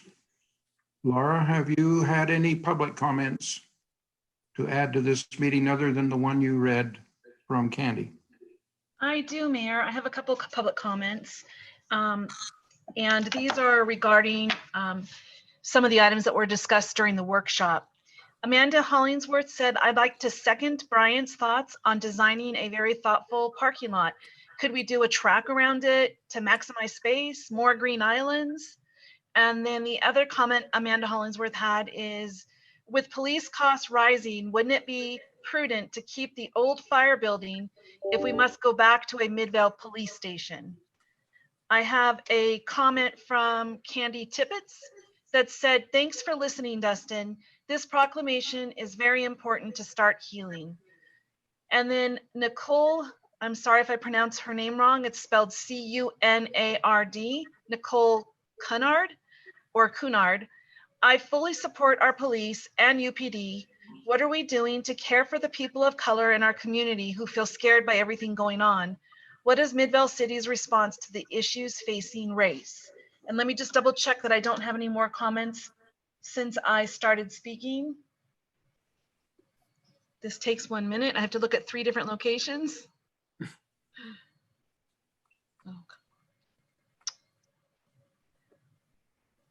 Nicole Kennard said, I fully support this proclamation. Unfortunately, there are too many voices that go unheard.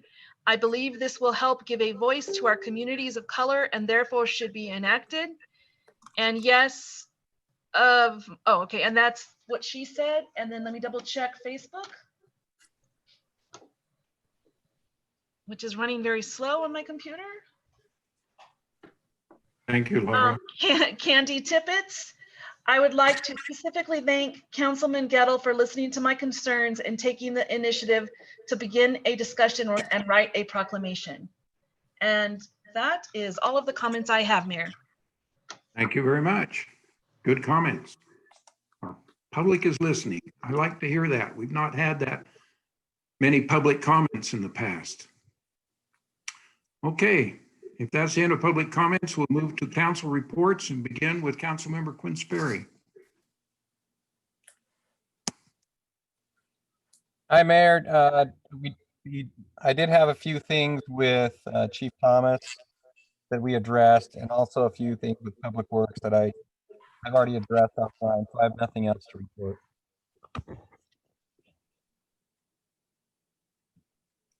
Is that it then? That's all for me. Thank you. Councilmember Heidi Robinson, please. I have nothing tonight, Mayor, but thank you. You're welcome. Councilmember Paul Glover. I think I've said everything that I need to tonight so far. Thank you. All right. Councilmember Bryant Brown. Yeah, I've covered most of it. I just wanted to say the ADA ramps are coming along really nicely. Maybe this is for Matt or Glenn. The Altaview Roosevelt intersection now has a dip on both the east and west side, which is great because it's slowing traffic. And they did it in a way that's not going to bottom out every car. I'm wondering if we could, and I obviously would require more than just turning them, but right now the stop signs face Altaview, and with those two dips, everyone's slowing down anyways. I'm wondering if we could look into moving the stop signs so they're facing Roosevelt. That would greatly improve the speed in that entire neighborhood, I think.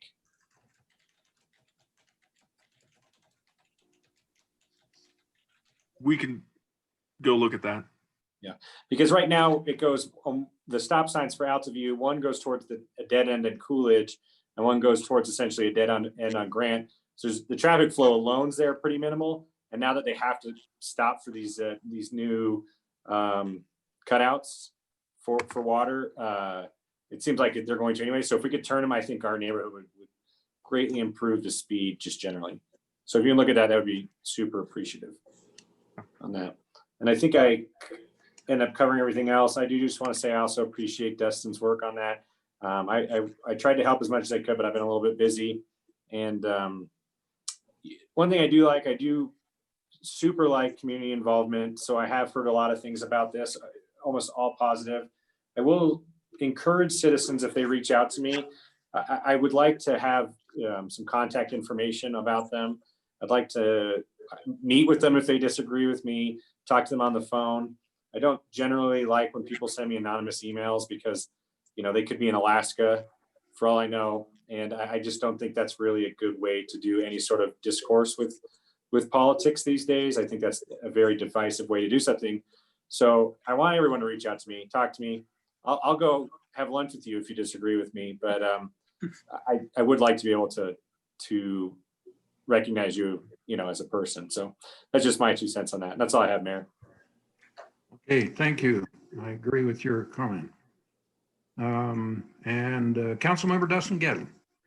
Well, I feel like I've talked a lot more than normal already. But yeah, I would like to just thank anyone who reached out on this issue.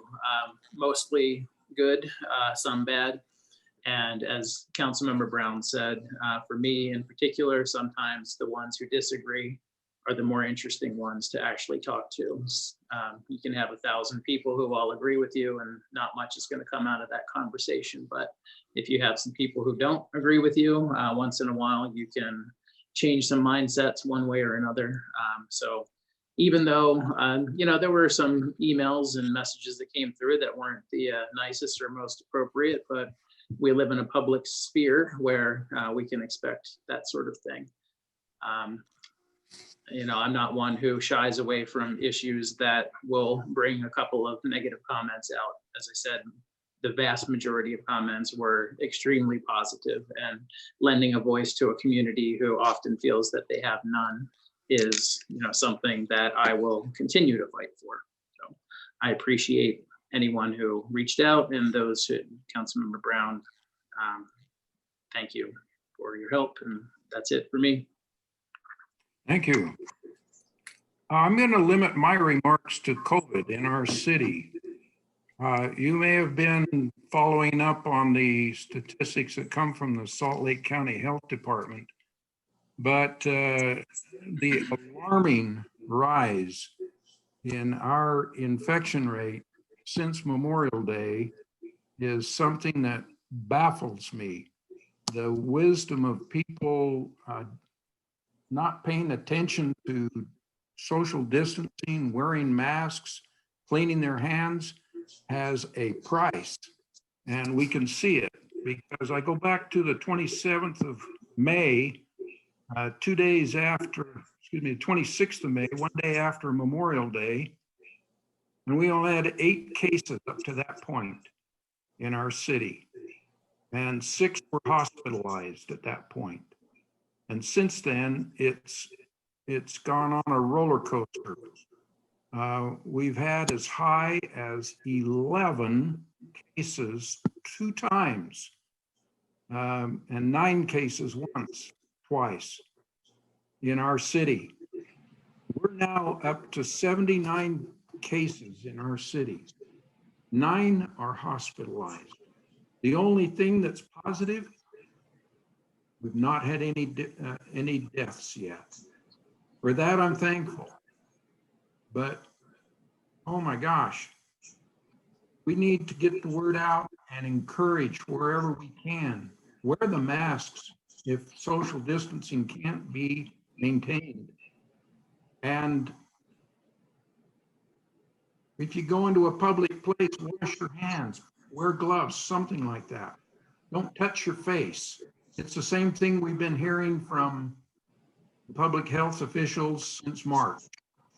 And it's as true now as when we were teenagers dealing with the flu.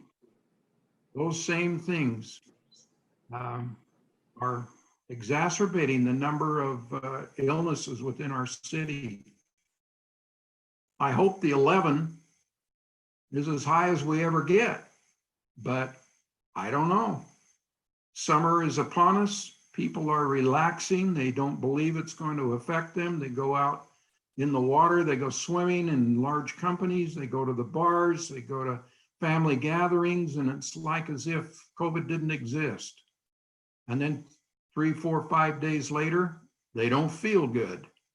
And then the health department has to ask, well, who have you been with? And start tracing. So we just have to use caution and common sense to get through this.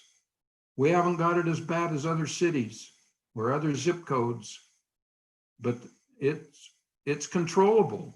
And there's no reason to have 79 people sick in our city from a disease that's been around for 3 months now. We've been keeping numbers and probably double that in reality. We just have to have an ability to knuckle down and do what's right so that we don't lose anybody, so that we can stay working, so that we can associate with our friends, neighbors, and family without worrying about infecting them and causing death and needless illness. If I can get back to the agenda. Mayor, are you looking at extending the emergency that you declared based on those comments? Yeah, that's a real possibility. We're just not going in the right direction all of a sudden. I mean, the statistics I get from the county health department take about 3 or 4 days to fully fill in the gaps. So the last 3 days, we've been down to 2 and 3 infections. But about 3 days from now, if they're still low, we're doing the right thing. But if they're like we've seen in the last 2 weeks, we'll probably have another 9, 10, 11 people ill. And I know the homeless shelter has taken extraordinary steps to protect their population. I mean, they literally put the people that are ill in completely different living units outside of the shelter. And that isolation allows for, the 14-day isolation that allows the disease to either come or go. So yeah, we could, Councilmember Gettle, we could have to extend it if we're not keeping this under control by the end of the month. I hate to see that over the 4th of July, but your 4th of July is probably like mine is planned. We're going to be with family. We're going to be having cookouts and parties, and I don't know. We just need to use common sense and protection right now. We just need to use our protective self to keep ourselves and our family away from that so we don't get in trouble. Uh-oh, COVID cough. But that's how easy it comes. Kane? Would you like to do your report now? Sure, thanks, Mayor. I would point out the presentation that I made on the park expansion. That parking lot is not by no means the final design of the parking lot. That was just a real quick look at the area to see what possibilities there were for additional parking and connecting the parking lots. But we'll do more work on that once we get down and get an engineering firm to work on that project. And we'll look at possibilities of maybe a running track or at least a walking area. We have partial one right now in the park, and so maybe we could incorporate that into that design. I hope all of you saw got a copy of the executive order that went out to all the employees talking about the family medical leave expansion for the coronavirus, emergency paid sick leave, and also there's a return to work policy for the employees. That went out last week or this week, earlier this week.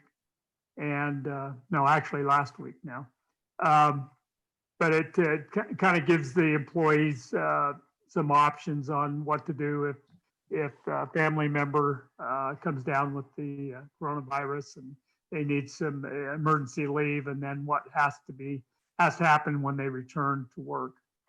Along with that, we sent out an email to all the employees and talked about our operations plan for the next 2 months, at least for June and July, and how we're going to handle the holidays. And we're going to cover the holidays.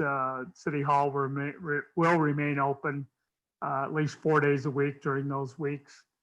And we'll be running half crews on the Thursdays of those weeks, but City Hall will remain open. Got to thank the employees for what they've done over the last several months now, and how they've dealt with the virus and this pandemic emergency. How they've responded. They've just done a great job and being willing to work and do whatever we need to do to make sure we keep the city going and keeping the services going for the citizens out there. So my hat's off to all of our employees. I've tasked the Employees Association to come up with, we were notified here a week ago that we would be getting an award, cash award back from the trust regarding our safety program. It's an amount of about $8,000. Our plan is to use that to buy nice winter coats for all of the employees, and that would include the mayor and city council. So I've tasked the Employees Association to come up with some ideas and options on winter coats for all of the employees. And so we'll be coming back to the city council with some ideas on that. We feel like we've got to get those ordered early because of the amount of coats that we'll be ordering, but wanted to let the council know that that's going to happen sometime later on in the summer. Let's see, they announced yesterday that Utopia MD3, which is between 7200 South and I-215 and State Street and about 3rd East, is completed, added about 516 addresses that can now get Utopia. So hopefully the citizens will be taking advantage of that. I've seen a lot of responses on Facebook on that. People excited about that possibility. And let's see, I'm going to turn some time over right now to Laura, talk about a couple of issues, and then Matt can clean it up with some things that he has. Ooh, it's dark. Thank you very much, Kane. I am here to speak with you about a couple different items. I wanted to, can you see my screen, everyone? Thank you. I'm going to be discussing public meetings, a potential fireworks show that we've been invited to participate in, and non-city sponsored community events.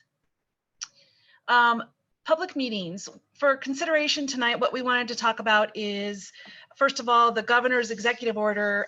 Part of his executive order that was issued included waiving the anchor location requirement, and there might be an update to that at the end of this month. So that's one of the considerations we are thinking of this evening.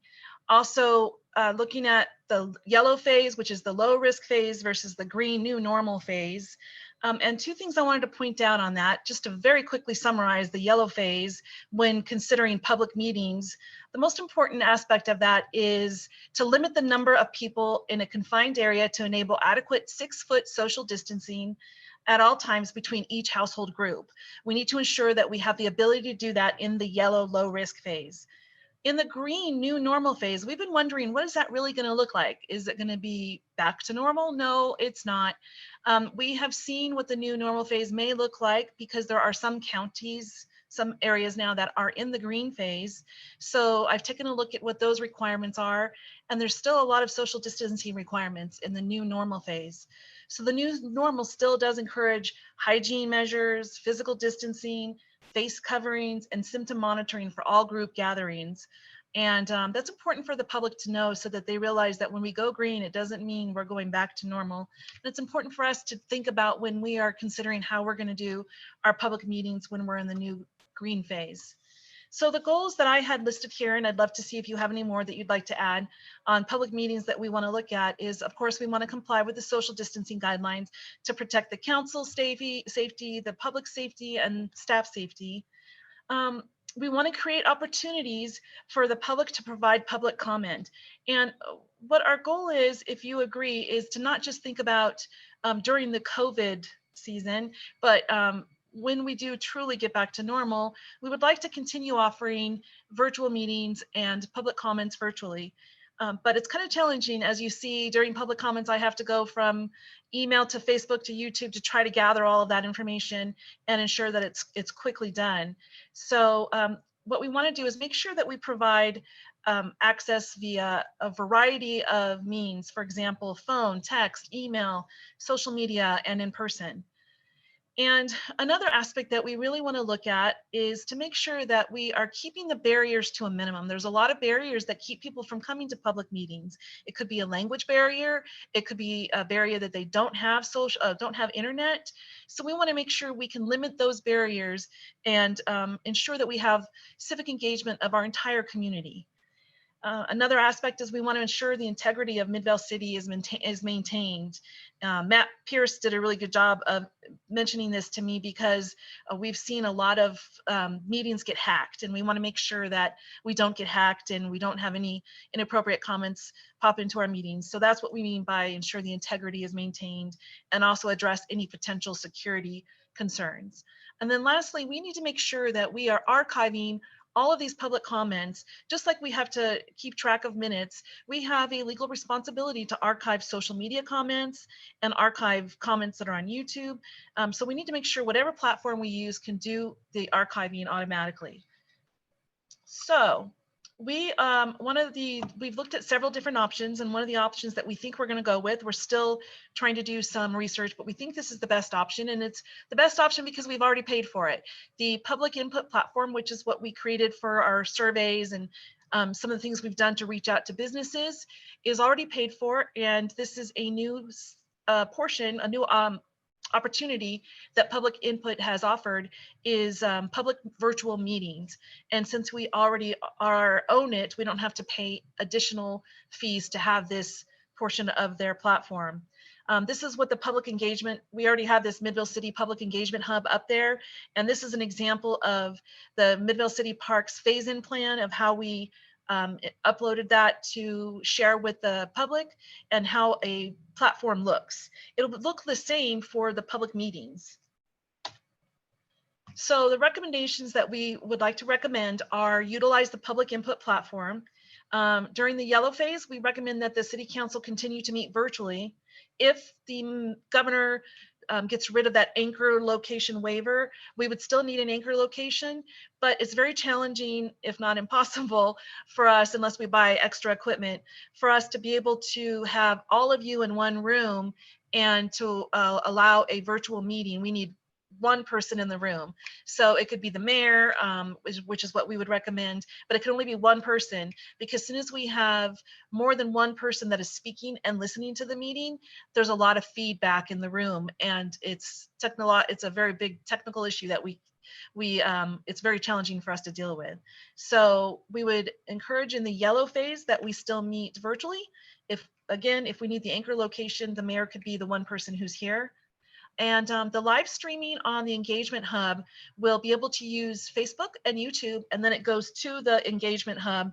And the nice part about the Engagement Hub is there's a section there that we could even have like a video tutorial on how to public comment. A lot of times when people comment, great job, Bryant, or yeah, I like that idea. Those aren't things that we would read into public comment. It has to be a true public comment for us to read into that. And the education portion of this public engagement hub would teach the public about that, so that they know maybe they've never done public comments before. It would be a lot easier for them to know how to do it.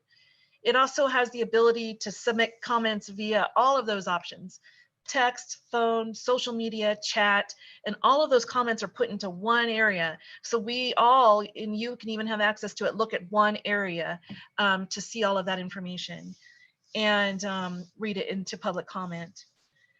And we would recommend that we limit public comments to 3 minutes if it's a voice recording. So if someone calls in to leave a public comment, we could hit play and play that voice recording, and we would leave that to 3 minutes. And then we could also limit the words to 390 words, which is equivalent of 3 minutes according to the internet. The other thing that's really nice is if people don't have access to the internet and they would like to listen to city council or planning commission meetings, there's an opportunity for them to call in and listen. So they have that opportunity as well, which is great, especially for our residents, because I think it's like 14% don't have access to the internet. So that is a very good thing that we can add. I would recommend not allowing public comments in person just because of the technical difficulties. There is a workaround. So I know, especially Councilman Glover, you've had people who are concerned about being able to hear their tone and inflection. I'm not sure if the voice recording is enough to satisfy that right now, or if you think we still need to offer public comment in person. What do you think about that? Well, most of the people I've talked to want to do it in person, but I mean, obviously we need to do the very best we can until we can actually do that. Right. So is there any way to do video? There is not a way to do video. I thought of that as well. At this time, they don't have a way to do video. That's a good question. Could you get a list of people who want to participate? And if they wanted to do it by video, we could, just as before the meeting starts, we get put into some little waiting area. That's an idea. Before we're approved to come in, and then, you know, let the very few people who would probably want to participate that way to just have access. And when they say their thing, then they get cut off. That is great. Great idea. What we could do is have people let us know ahead of time that they want to be here, because we possibly could, this is something that Matt Pierce and Juan need to test out, but they possibly could, if we had, like, say the mayor was in the room, he would have to turn off his computer and mute it and let the person give a public comment in front of the mayor and in front of everyone on the video. We could do that, but we would just need to know that they're coming ahead of time if possible, so we could do that. The danger of, I mean, if the person comes in person, that's one thing. Some of the danger with video, even if we get them to tell us in advance, is that we can't always guarantee that they will follow the norms of public presentations. And we've heard those kind of comments before too. So that's one of the challenges with sort of like a live video solution. What, can you dumb that down for me? What's that mean? Sometimes people do pornographic things on video. Oh, okay. Well, I mean, they could also do that in council chambers. I guess the difference would be is we didn't hear too many stories about them doing that in council chambers, but we have heard a lot of stories of them doing it on Zoom meetings. I've been fortunate enough not to see it yet, so I'd like to keep that streak alive. It's a worthwhile streak. The fact that we have the chief of police in the council chambers to deter anything like that, and knowing that if they do something, they're escorted out, that's a deterrent. Where if it's online, they don't have that. Could we escort them out, Lisa? Or is that considered free speech? I don't know. It's Pornography is not free speech. Okay.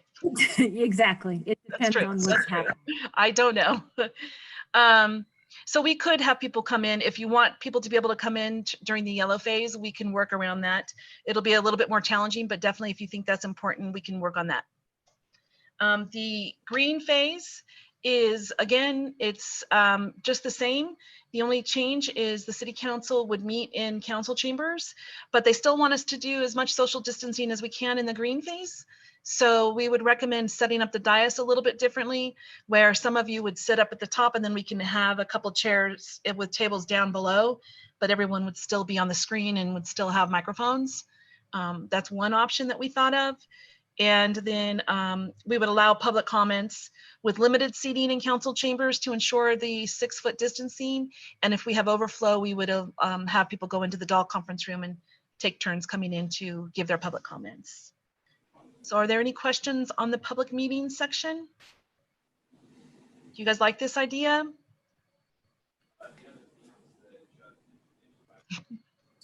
I like it. I think even the green is going to be difficult for some of us. I mean, 6 feet apart that's pretty far. And Right. even if we have people down below, they're not going to be, if someone's sitting at the dais and more people are sitting below them, it's going to be hard to get them 6 feet apart unless you just almost put them into the audience.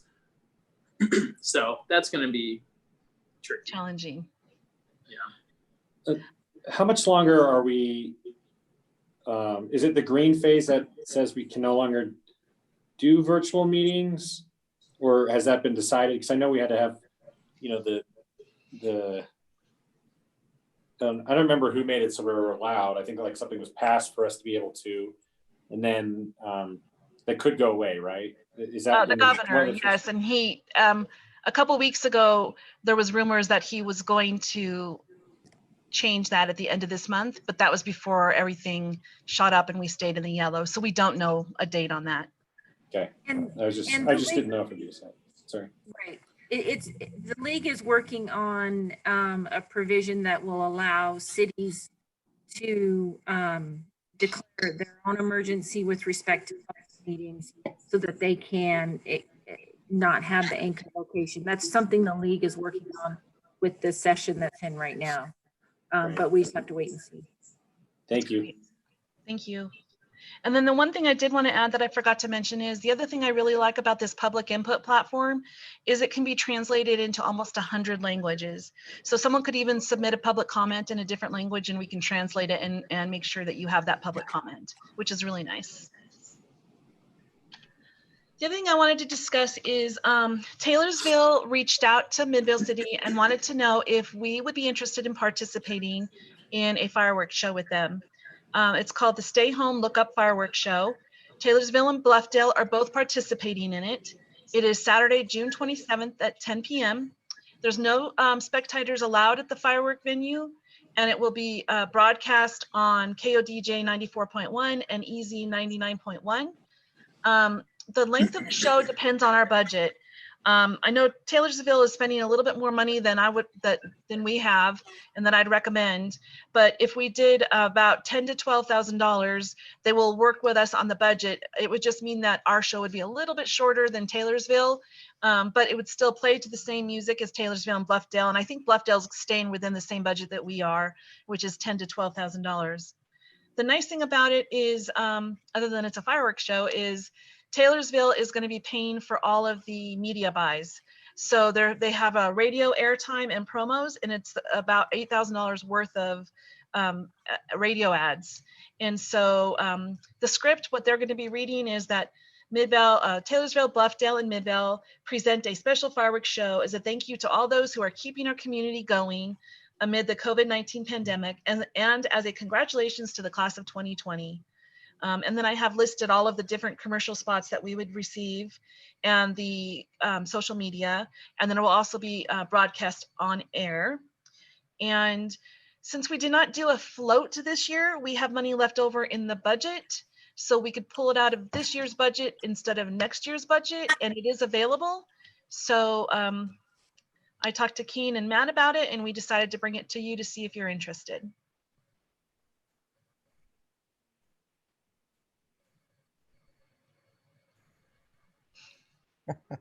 Comments? So we would be launching it from what, the park? We wouldn't be inviting people though? And Yes. it would run the same time as other communities, is that right? Yes. Which is nice since we're in the middle and Taylorsville's over there and Bluffdale's way over there, so. Didn't they already do this? Yeah, I like the idea of doing something, and especially getting, an expression of gratitude to those who are helping at this time, and congratulating the seniors who didn't get a celebration as part of their graduation, and I like it. So. And someone asked if we've already done this already, and we did get a request from other cities to do this, but their budget was around 25,000. No, I mean, wasn't the lookup, stay at home lookup, they did this a few weeks ago. Yeah. Okay, so it's just. But this budget's it's a different vendor and it's much cheaper. Okay. Yeah, I guess I don't have any problem with it either, as long as we're not getting a crowd of people at Midvale City Park. Right, that's going to be the biggest challenge because they'll know where they will know where we're letting it off from. So we'll have to make sure and get that messaging out to people. I agree. Yeah, me too. I'm good with it. Okay. As long as we make sure that we let people know that they can't go to the park. Right. Laura? The problem the earlier one had was they did it on the 31st of May, I think, which was the day that the riots and demonstrations across the nation were at their boiling point. And I'm not sure. Kane did. How did it go in Riverton? I think Riverton was one of the cities that sponsored it. Yeah, Riverton and South Jordan did fireworks. Harriman and Draper, who were supposed to do it that night, backed out. They didn't do it. Those two cities did. And everybody wondered, why are we doing this? They didn't do a very good job, I don't think, of advertising. They didn't know what it was for. So hopefully, if Taylorsville can do some media coverage on this, this will help a lot. Okay, now you're giving me cold feet because if those cities, and I'm one of these weird people who still listens to the radio, so I definitely heard the commercials for that. They played incessantly. So maybe it's just not something people are interested in, or they're not interested in it as much as we think that they are. I don't know. Well, I can say on social media, you've probably seen it too, Councilmember Brown and Gettle. People are begging for something positive. They really want to see fireworks. They're thinking about Harvest Day as fireworks when we said we couldn't do it, but there's a lot of people that are asking for something positive. How's the scavenger hunt thing going? We are going to be doing that in July and then another one in August for Harvest Days, around Harvest Day. I have mixed emotions about it. I mean, for me personally, it benefits me and Glover and Gettle, in that location. If we're asking people not to, congregate, I don't know how we handle Sperry's side. I guess we could tell them about it. Watch them. What? I'll get on my roof and watch them. Can you see them from your house? That was what I was getting at. Yeah. Okay, that's good. That was the only thing I was starting to worry about is how do we present it so it's kind of fair, I guess is the word, right? Because before you could just say, come down and if they come down or not, that's up to them, right? But this is sort of like we're saying don't come down. I mean, the other place people could go to is there's the Macy's on 13th East. when there's fireworks shows, you'll see people just line up in their cars, they'll park, and you can see most of the valley. So Yeah, I guess if we can, brand it as, sit in your car, but other than that, that would make sense though on that sandy border. Is that what you're saying, Quinn? yeah. There's also that parking garage right across the street. That's interesting. I didn't know if it could be seen. So that was my only thought. I do know Cottonwood Heights is discussing participating as well, but we won't know that until tomorrow or Thursday. So would that be closer to you, Quinn? If they're launching it from their park, or it would be up at Butlerville. yeah, that would probably be closer than our city park, maybe about the same. But you'd at least likely have a view from at least one of them then, right? Yeah. Okay, so is the consensus yes?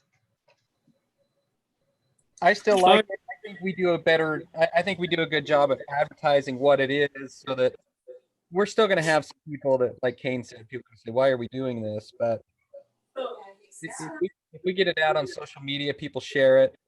I think that'll be a good benefit. I like the idea that this is 1 week before the 4th of July. So it's, people like fireworks anytime, but it's also about that same season where people really want fireworks. So I think it's great. Okay. I'm neutral. I'll do what the majority wants to do on it.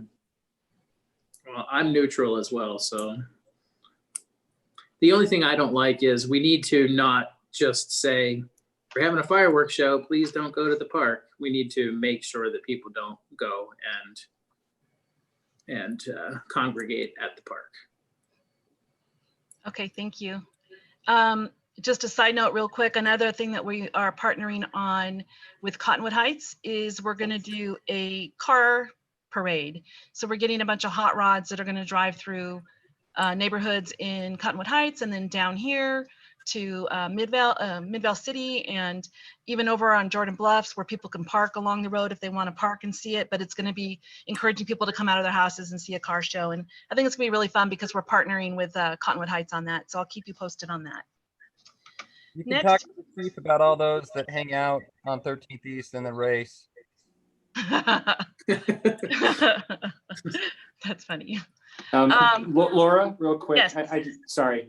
I just want to make sure we talk to we do this anyways, but I just feel like we were having an extra dry summer and we've already had a conversation that far. So I do want to, if we do it, I do want to make sure there's sort of a caveat, weather permitting and stuff, because it does seem a little good point. worse.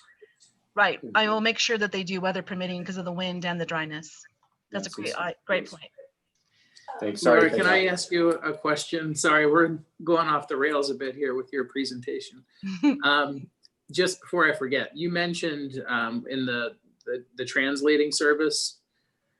So if someone asks a question, let's say Cambodian, and it translates to English for us, does our answer get translated back to Cambodian to them?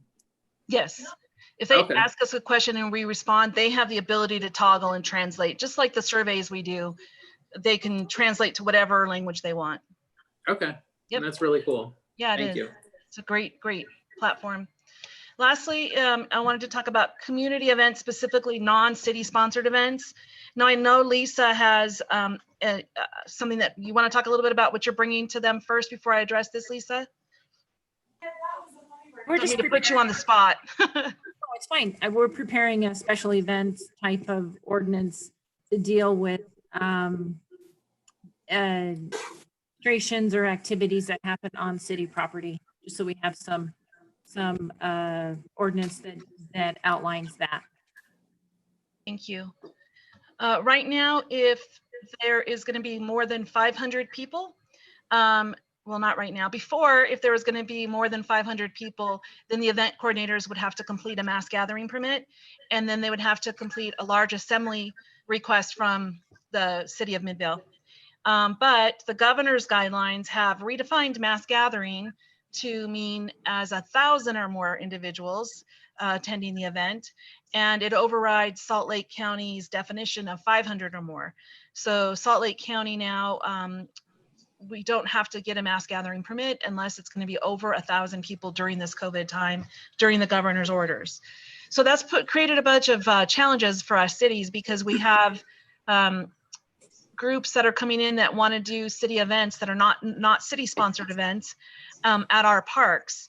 And we want to know, as a city council, do you want us to allow events at Midville City Park or even at City Hall, any of our locations, our city owned facilities, during the yellow phase?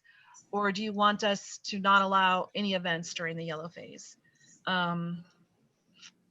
We have a request that's coming up in August for the car show. That's not until August 15th, but it takes 30 days for them to get a mass gathering permit. But they have between 500 and 1,000 people. They don't have over 1,000 people. So they wouldn't need a permit from us, and they wouldn't need a permit from the county. The state does require them to fill out an event template, but they only have to have that event template on hand in case someone wants to see it. They do not have to submit it to anyone. So it's a little challenging because we can't ensure that they are actually following the COVID guidelines, and it just is a little bit challenging. So we wanted to bring that to you and see what your thoughts were.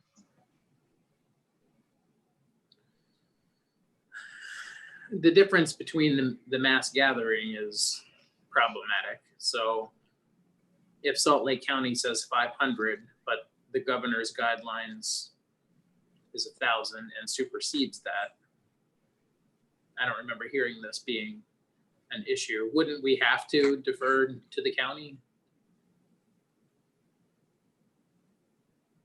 We can defer to the county. Go ahead, Lisa. I saw you mean, on mute. Defer to the county. Yeah, if the county says 500, shouldn't that be that should be our policy? No, the county is, I've been attending a lot of these COVID event planning, there's about 60 of us that are on an event committee throughout the state of Utah. The county has fought this with the state, and the state has remained firm that the $1,000 people or more is what the county has to follow. Okay, so it's 1,000. And that's during the yellow phase, 1,000 or more. Correct. Is the guideline. Ooh, that's a lot of people. Ooh.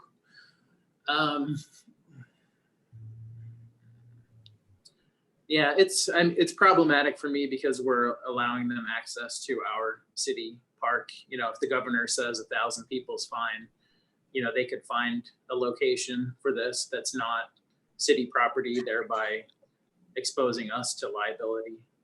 You know, if we can't have people there to ensure that the COVID guidelines are being followed, then we're condoning that behavior and honestly allowing it to happen.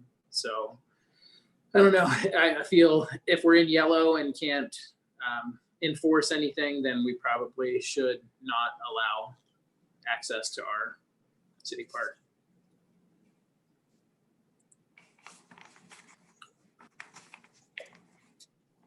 If we're green, then that would probably change the argument.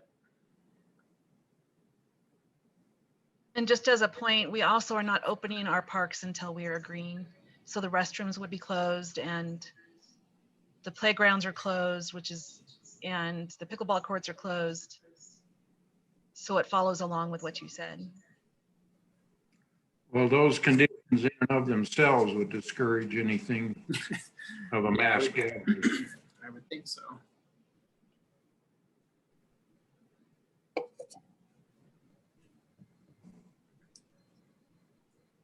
Okay, any comments? No, I think to summarize it, then we're just anybody who's asking, we're saying as long as we're yellow, no. If we move to green, then we're open to it. Is that correct? Yes.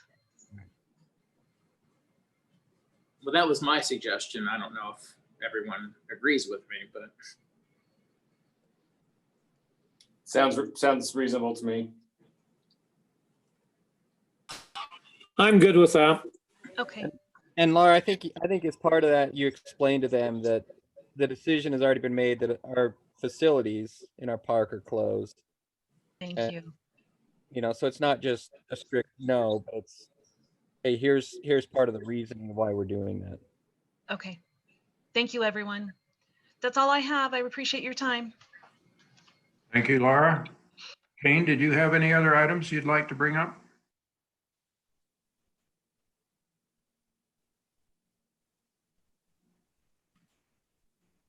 Sorry, I was muted. Not unless Todd does. I got 5 or 6 items. No, I'm kidding. I have nothing more for today. Stop it. All right, we will now move to department reports. To hear the Community Development RDA report, we invite Rockwood to the microphone. Hi, Nate. Hi. My comments will be relatively short. Or actually, they will be very short. Just a couple of quick things from community development. Just letting the council know that the pavement management projects have been completed for the spring, early summer. So those are all done. There'll be a few more projects that start in the fall for pavement management. And then the ADA work has been completed, that has been scheduled to be done. So those projects are done. One quick note, I just wanted to note that the county has come out with a small business grant program.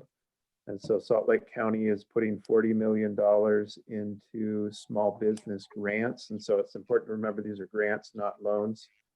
So they don't need to be paid back. For businesses that have 100 employees or less, the maximum grant is $35,000, so they'll go anywhere in there. So we want to encourage Midvale businesses to take advantage of that and at least look at the applications and see if they can apply and can secure some of that money from the county. In terms of businesses, the majority of Midvale businesses and restaurants are open to some extent, whether that's takeout or or actually quite a lot of dine-in, but they're following the guidelines set by the county. The few businesses that are still closed, just sort of an update, Topgolf is looking to open June 22nd. And they have been working closely with the county health department and with the CDC guidelines. And so they have been very cautious and have a lot of elements in place to protect the people that are coming there. So our businesses have been creative in how they can remain open, and then also have been very diligent in following the guidelines. And so we encourage that. And then the other one that's kind of along that line is Golden Corral is looking at changing sort of their business model to be more of a cafeteria style as opposed to a buffet, and they will be looking to reopen in early July. So those are some of the information that I have, but that's all. That was the update that I had. Thank you, Nate. Any questions for Nate? All right, thank you. We'll move to Administrative Services Report. Kyle Maher. Thank you, Mayor. I will keep my comments brief tonight also.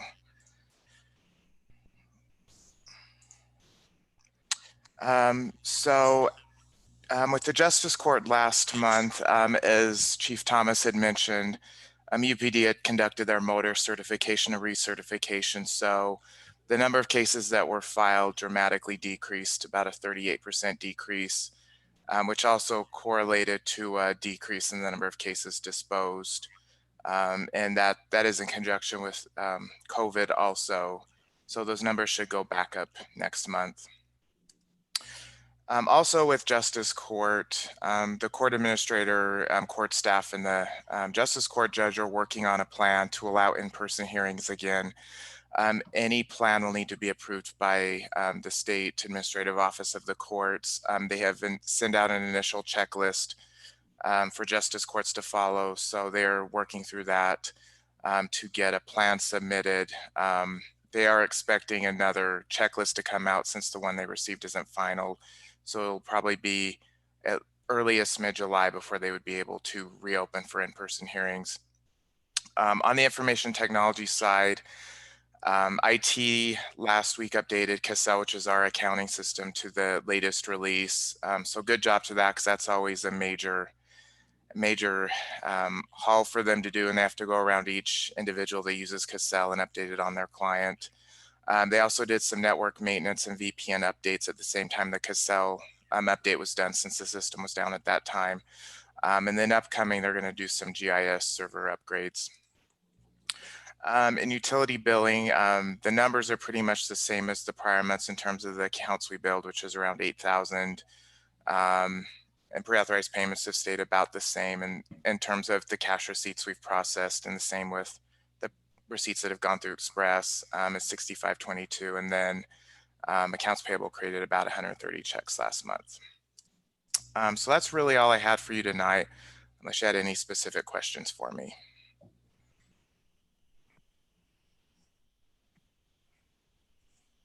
Okay, anything for Kyle? Thanks to both of you. Yep. Our next item is the consent agenda to consider the minutes of June 2nd, 2020. Mayor, I move that we approve the consent agenda. Second. We have a motion and a second to approve the consent agenda. Any questions or comments on that? Rory, would you call the question? Yes, Councilmember Sperry, Aye. Glover, Aye. Robinson, Aye. Brown, Yes. and Gettle. Yes. Thank you. Thank you. We'll now move to two action items. The first one is to consider Resolution 2020 R28, adopting the fiscal year 2021 Midvale City Municipal Fee Schedule. Kyle? Thank you, Mayor. This should also be relatively short. So a couple weeks ago, I presented the proposed changes to the fee schedule. Nothing has changed since that date. So the proposed increases are short. The first one is the waste collection or garbage fees, which we've discussed on a few occasions, that those unfortunately those fees needed to go up due to increases at Transjordan for our tipping fees. And just for the audience, Transjordan is the landfill. Their fees for us to dispose of our waste there are going up. And then Ace Disposal, who's the carrier that actually picks up the trash, they get a CPI increase. So between those two, and then we've also depleted our fund balance in the sanitation fund, and the fund balance is essentially our savings account. So those necessitated the increases. So for a resident with a first can of recycling, that'll equate to about a $15.50 increase a year.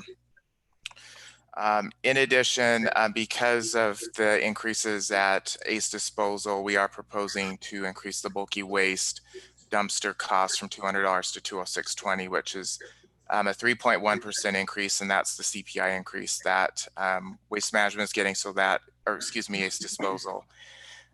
So that's just a pass through there. And then with green waste ceasing at Transjordan in the near future, we are proposing to eliminate the green waste dumpster program. So those are the three changes that are being proposed with the fee schedule this year. So what would our residents do with their green waste? Glenn might have a better answer, but usually you would just put it in your normal garbage or just get a regular dumpster.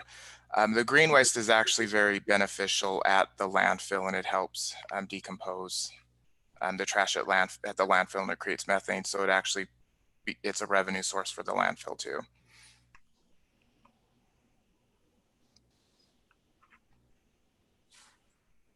Further questions?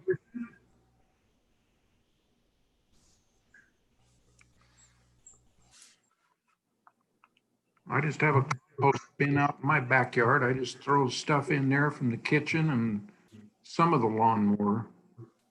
grass, and it makes great mulch for the next year. Okay, I'll entertain a motion then.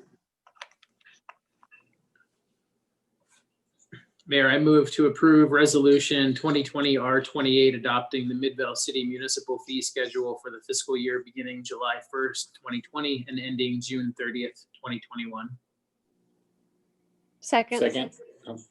We have a motion and a second. Now's the time for questions or comments.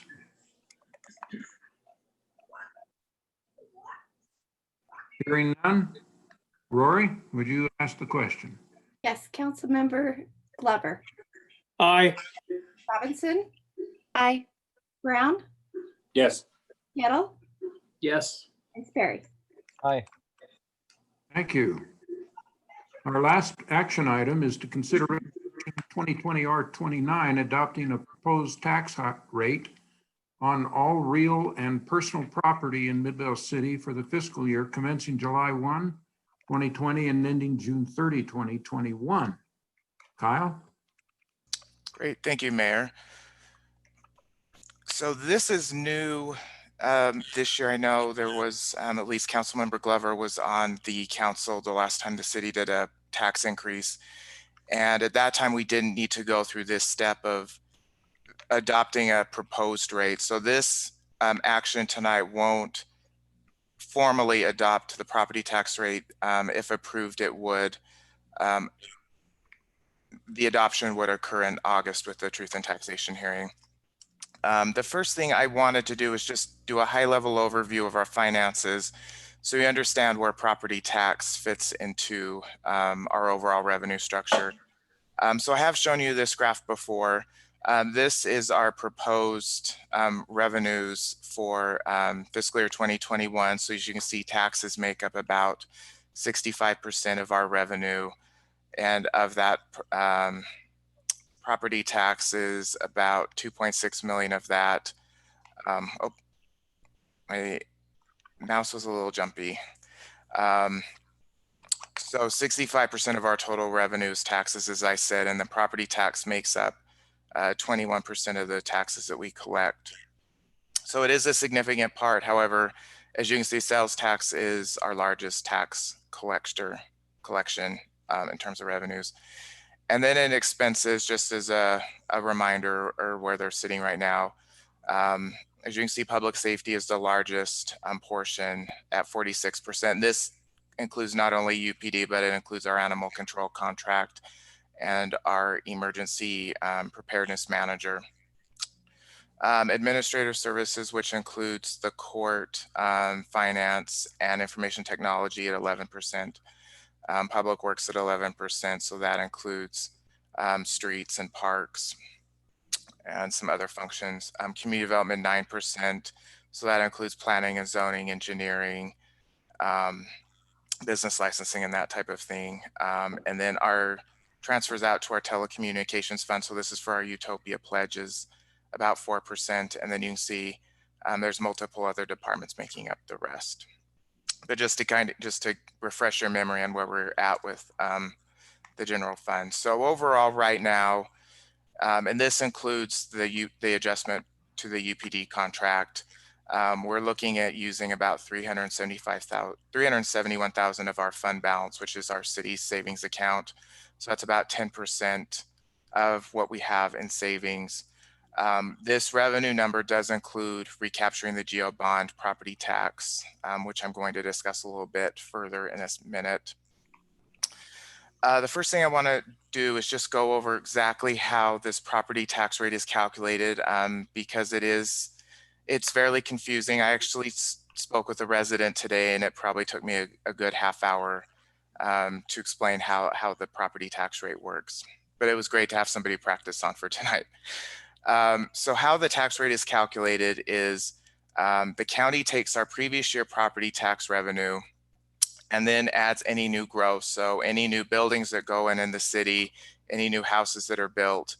And then also included is our general obligation bond debt service. So general obligation bonds are those bonds that the public actually votes on. And those debt service payments are taken out of property tax. And all of that's divided by the assessed property tax value. So when an assessed value goes up, so if we're in a period where home values are going up, for example, the tax rate goes down because we're still receiving that same amount of money. When the assessed values go down, so I'm sure we all still remember the 2008 downturn and when the housing market crashed, the overall tax rate went up to keep us with the same amount of revenue. And just as a reminder, what assessed property tax value means is that's the assessed value less the allowable exemptions. So the main one that most people are aware of is the residential exemption you get on your first home that you're living in. If an entity wants additional revenue, they must go through a process called truth in taxation. And as a refresher, I don't know if you've seen this chart before, but I think it's really good reminder of where taxpayers' property tax payments go.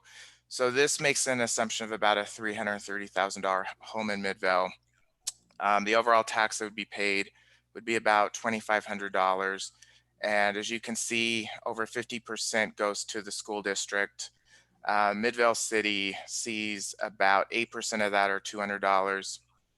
And then I do like to just point out, so one of the things a lot of times in public finance is property tax and some of those stable tax sources are used for core services, and public safety is definitely one of our core services. So our unified police assessment this year will be about $260 per resident per year.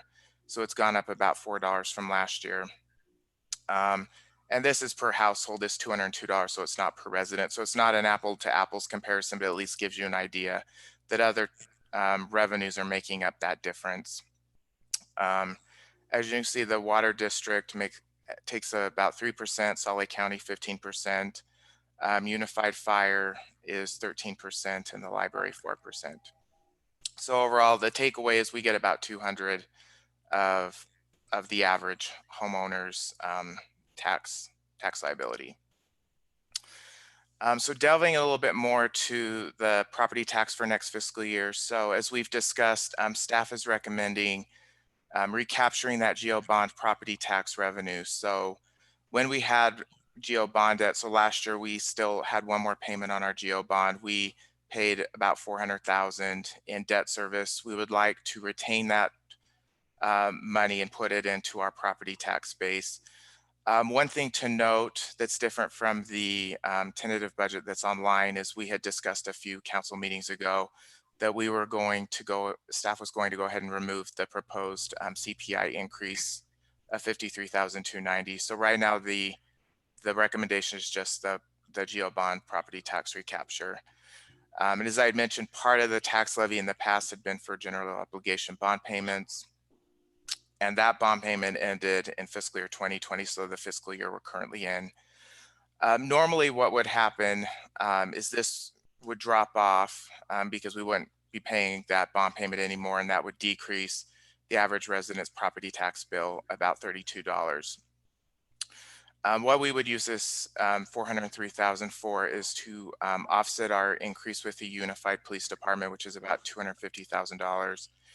And then also to help cover our bond payment. It's for the accounting terminology, it's in a municipal building authority, so we're technically paying a lease payment to the MBA, Municipal Building Authority. But really, it would help pay debt service on that. And that, just as a reminder, that bond paid for the City Hall Justice Court and then the park improvements bond. The street lighting fund makes their own contribution for the street light part of that project. I've had a couple of questions on this, if this GO bond recapture was planned due to COVID-19 and our expected reduction in revenues, or if this was planned all along. And this has been planned to recapture this revenue since building the City Hall and Justice Court. And then just as a note, it won't increase the Midvale City portion of the property tax bill on average. I can't make a blanket statement and say no one's tax rates will change or their tax bill will change. The reason is their property may have appreciated more than others in the same district. There's other taxing entities, as you can see, there's multiple. So if the school district raised their rates, taxpayers' overall tax bill would go up. This is a chart showing the tax rate detail. So as you can see in 2020, we had our rate of 0.000932. And then we also had our debt service of 403,000. So this is the amount we received in property tax revenue, a little over almost 2.6 million. This 2021 is what we're recommending. So this 0.00883 is what the county auditors calculated as the tax rate for next year. It will generate this amount of revenue, which is about a 3.4% difference. This difference is due to new growth. So if you come down here to the second chart, we are going to receive about $72,000 from new growth within the city. Staff is also proposing to recapture the GO bond debt services I've just mentioned. So there's the 403,295 and the tax rate. So that's would be added to this normal amount. I split it out to make it clear that this was going to be an addition to what the county auditors calculated. So that would lead to a tax revenue of little over 2.6 million. So because we are increasing that general portion of the tax rate, we will, and if it's approved by the city council, we will go through a process called truth in taxation. So there's multiple steps. The first one is before June 22nd, the city council would need to adopt a proposed tax rate. And just to reiterate, this is a proposed tax rate. It's not the final tax rate. I will get to when the final tax rate would actually be adopted. So there's a few newspaper publications that will occur 2 weeks and then 1 week before our public hearing in August. There's also ads that are placed on multiple websites, the public notice website, utahlegals.com, and et cetera. And there's a very specific format that the ad has to be in, and it actually has to be approved by the county before we can publish it. In addition, our public hearing date has to be confirmed by the county auditor. The reason for that is our public hearing can't conflict with another entity's public hearing. So for example, if the school district was to raise their property tax rate, we couldn't have our public hearing the same night. The law was designed to make sure that taxpayers had the opportunity to go to every public hearing. In addition, the public hearing agenda cannot have any other public hearing items other than tax increase, budget approval, or a fee introduction or increase. So right now, and this isn't in the resolution, we'll bring it forward to have this date set. So we just found out this would be available today. So right now, the tentative public hearing date would be August 11th, 2020. That would also be the date the council could either approve or not approve the increase, and then at the same time you would also approve the budget. Just to give you what your alternatives are as a council, if you decide not to move ahead with increasing our tax rate, first of all, we wouldn't need to go through the truth and taxation process, since we would just accept what the county auditor has calculated. It wouldn't include that $400,000 GO bond recapture. We would need to cover that either through use of fund balance or more aggressive cost reductions. So that would most likely lead to a decrease in level of service somewhere. We would certainly need to have discussions on that. If we were to add this entire $403,000 into our use of fund balance or savings account, that would increase our use to about $774,000, or about almost a quarter of our fund balance. After that, we would still have about $3 million in fund balance, which is about 15% of our budgeted revenues. So that's all I had for the main presentation. I might be happy to answer any questions, or if there's any more clarification that's needed, because it can be quite a complex topic. So on the truth and taxation, what would be the total percent that they would show? That I would need to calculate through their website. I hate to throw a number out there that's not correct. Can you give a kind of a guess? Yeah, let me, Saying that it's a guess? no, yeah, let me just pull up a calculator really quick. I haven't had to do an on-the-fly calculation in a while.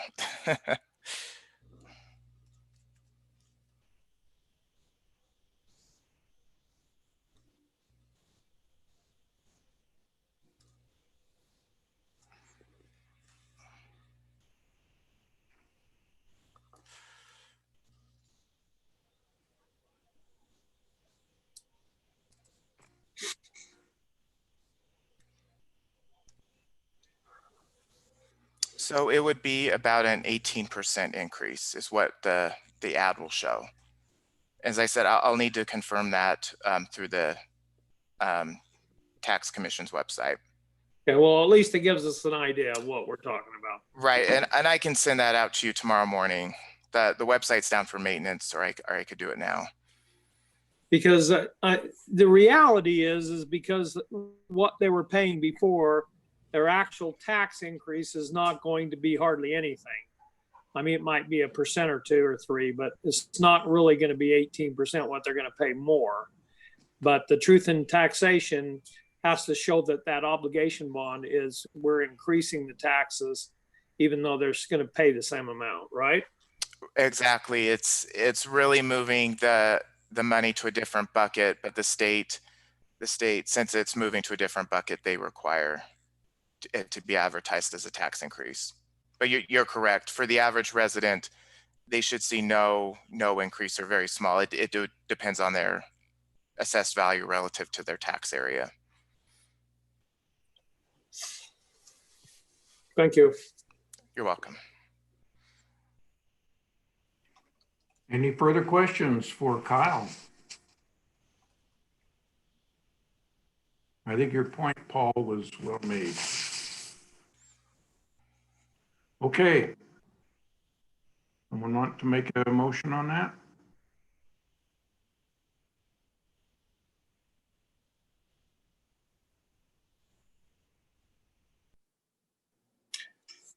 I'll make the.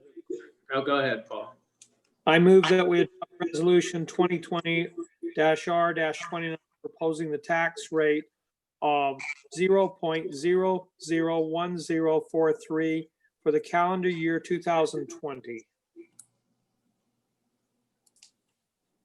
Second. We have a motion and a second.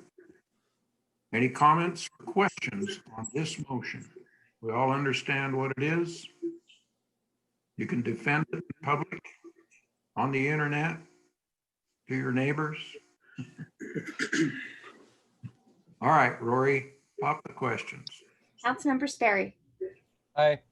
Glover, Aye. Robinson, Aye. Brown, Yes. and Gettle. Yes. Thank you.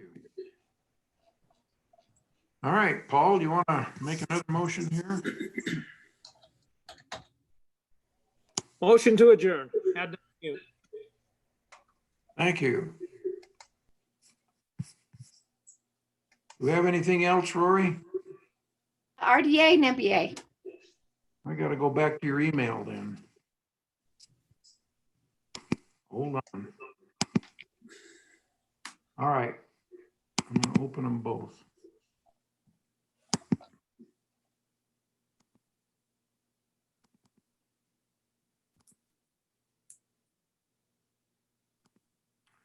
Okay, we ready, Rory? Yes. Thank you. I want to welcome everybody to the Redevelopment Agency of Midvale on this June 16th, 2020. And ask Rory to initiate a roll call. Okay, Board Member Gettle, Here. Sperry, Here. Brown, Here. Robinson, Here. and Glover. Here. Thank you. Laura, do we have any public comments to do with the Redevelopment Agency? I am checking right now, Mayor. And we don't have anything on Facebook. Let me double check on YouTube. And we don't have anything on YouTube. Okay, is that it then? Yes, sir. Thank you, Laura. We'll move now to the consent agenda to consider the minutes of June 2nd, 2020. Mayor, I move that we approve the consent agenda. Second. We have a motion and a second to approve the consent agenda. Any questions or comments on that? Rory, would you call for the vote? Yes, Board Member Brown, Yes. Gettle, Yes. Glover, Aye. Barry, Aye. and Robinson. Aye. Thank you. We have one action item to consider resolution 2020-09 RDA adopting the final budget for fiscal year 2021 for the redevelopment agency of Midvale City, which begins on July 1st, 2020 and ends June 30, 2021. Welcome, Cody Hill. Thank you so much, Mayor. I appreciate it. So I can give you a high-level overview of the fiscal year 2021 budget to refresh your memory if you'd like. Council? Just make it simple. Absolutely. That's what I'm here for.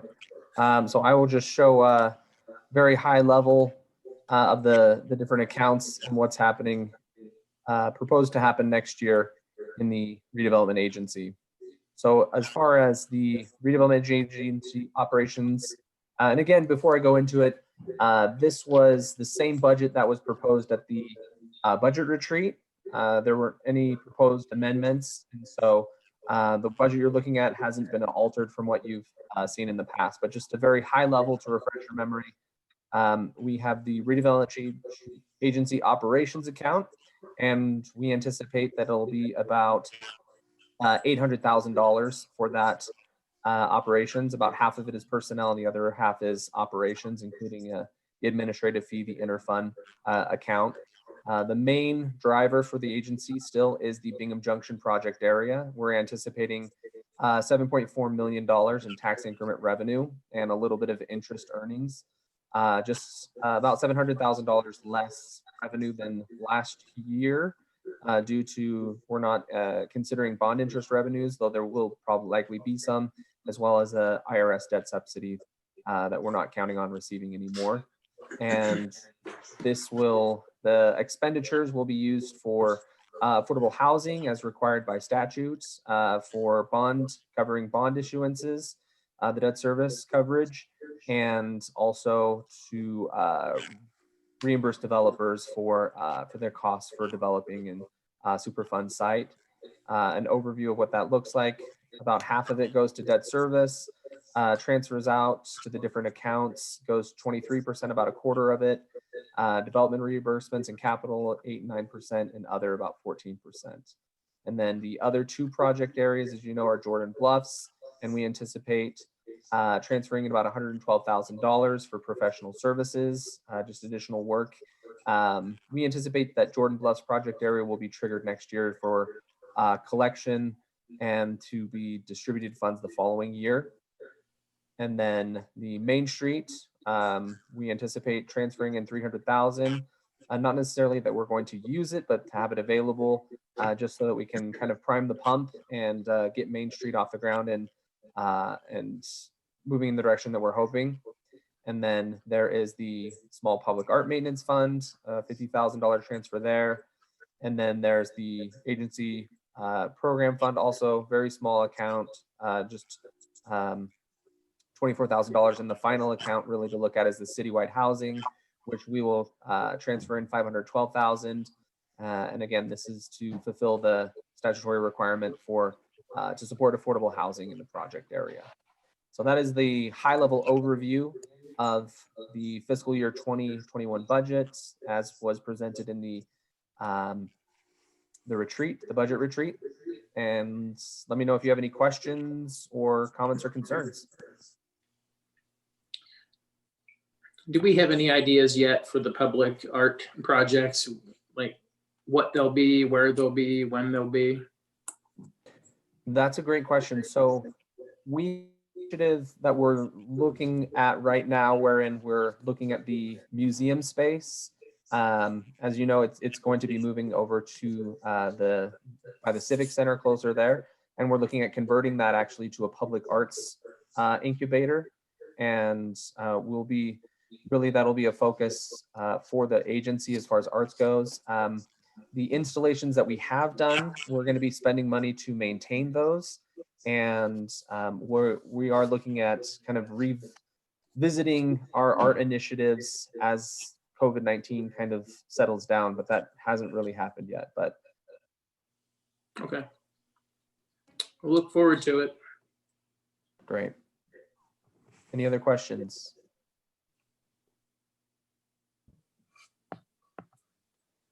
No other questions?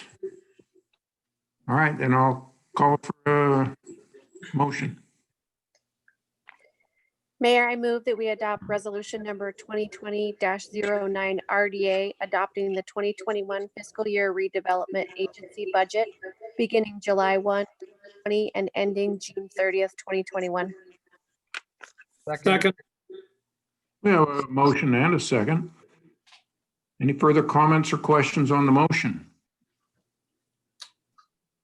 Hearing none. Rory? Remember Gettle, Yes. Glover. Aye. Sorry, my voice is going. Perry, Aye. Robinson, Aye. and Brown. Yes. Okay, thank you. Thank you, council, and thank you, Mayor. You're welcome. Thank you, Cody. Entertain a motion to adjourn. Motion to adjourn. Okay, we'll now move to the MBA meeting.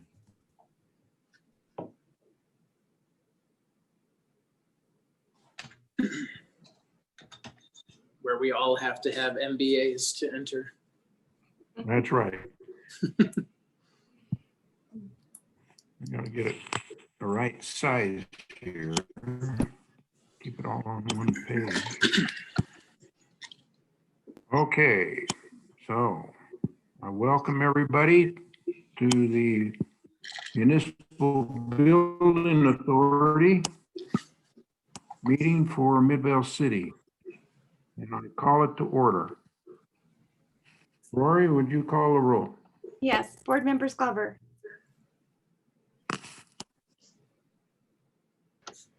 Aye. Robinson, Aye. Perry, Yeah, I'm here. Gettle, I am here as well. and Brown. I feel like a hand wave should like qualify as like I had, roll that's call. okay. I'll mark you. Here, present. Glad to have everyone. You're still awake? Anybody need bathroom time? We can take a little break if you want. I forgot to do that. Hopefully this is really fast. Kyle, you gonna make this really fast? This will be like 5 minutes.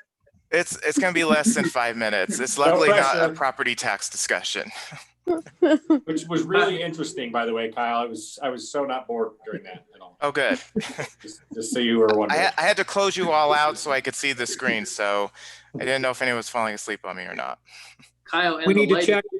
the lighting in your house is amazing. Yeah, I'm in a temporary apartment and I had to move things around, so I don't know. I've got this halo going on tonight. We need Laura, to, are there any public comments? No, Mayor, there's no public comments. Thank you. Entertain a motion on the consent agenda to consider the minutes of June 2nd, 2020. I move that we approve the consent agenda. second. We have a motion and a second to approve this consent agenda. Any questions or comments on it? Rory, would you call the vote, please? Yes, board member Gettle, Yes. Glover, Yes. Perry, Yes. Aye. Brown, Yes. and Yeah. Robinson. Aye. Okay, thank you very Barry much. threw me off. We're falling apart here. The wheels are coming off.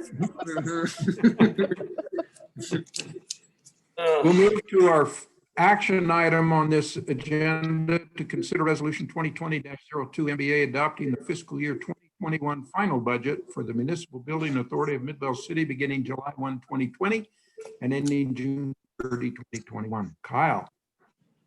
Great, thank you, Mayor. There haven't been any changes since we had our public hearing or the when the tentative budget was passed. Just as a refresher, the Municipal Building Authority owns the assets and the debt for a few projects, the City Hall property, the park improvements, and then citywide street lighting. So the revenue is made up of some lease revenue from the Boys and Girls Club, and then the Head Start building that we lease out. The street lighting makes a contribution for their portion of the street lighting project that was paid with the debt service funds. And then Midvale City, or the city, makes up the difference of about $364,000. This $600 right here in professional services, that's to have a trustee receive our debt service payments and then make the payments to the bondholder. And then the remainder of about 675, almost 676,000 is just strictly the debt service on the bonds. Revenues equal expenses of 676,406.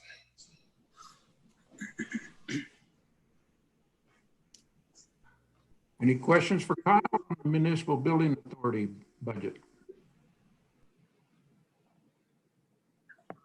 I think you've put us all to sleep, Kyle. All right. It's not you, it's us. A motion.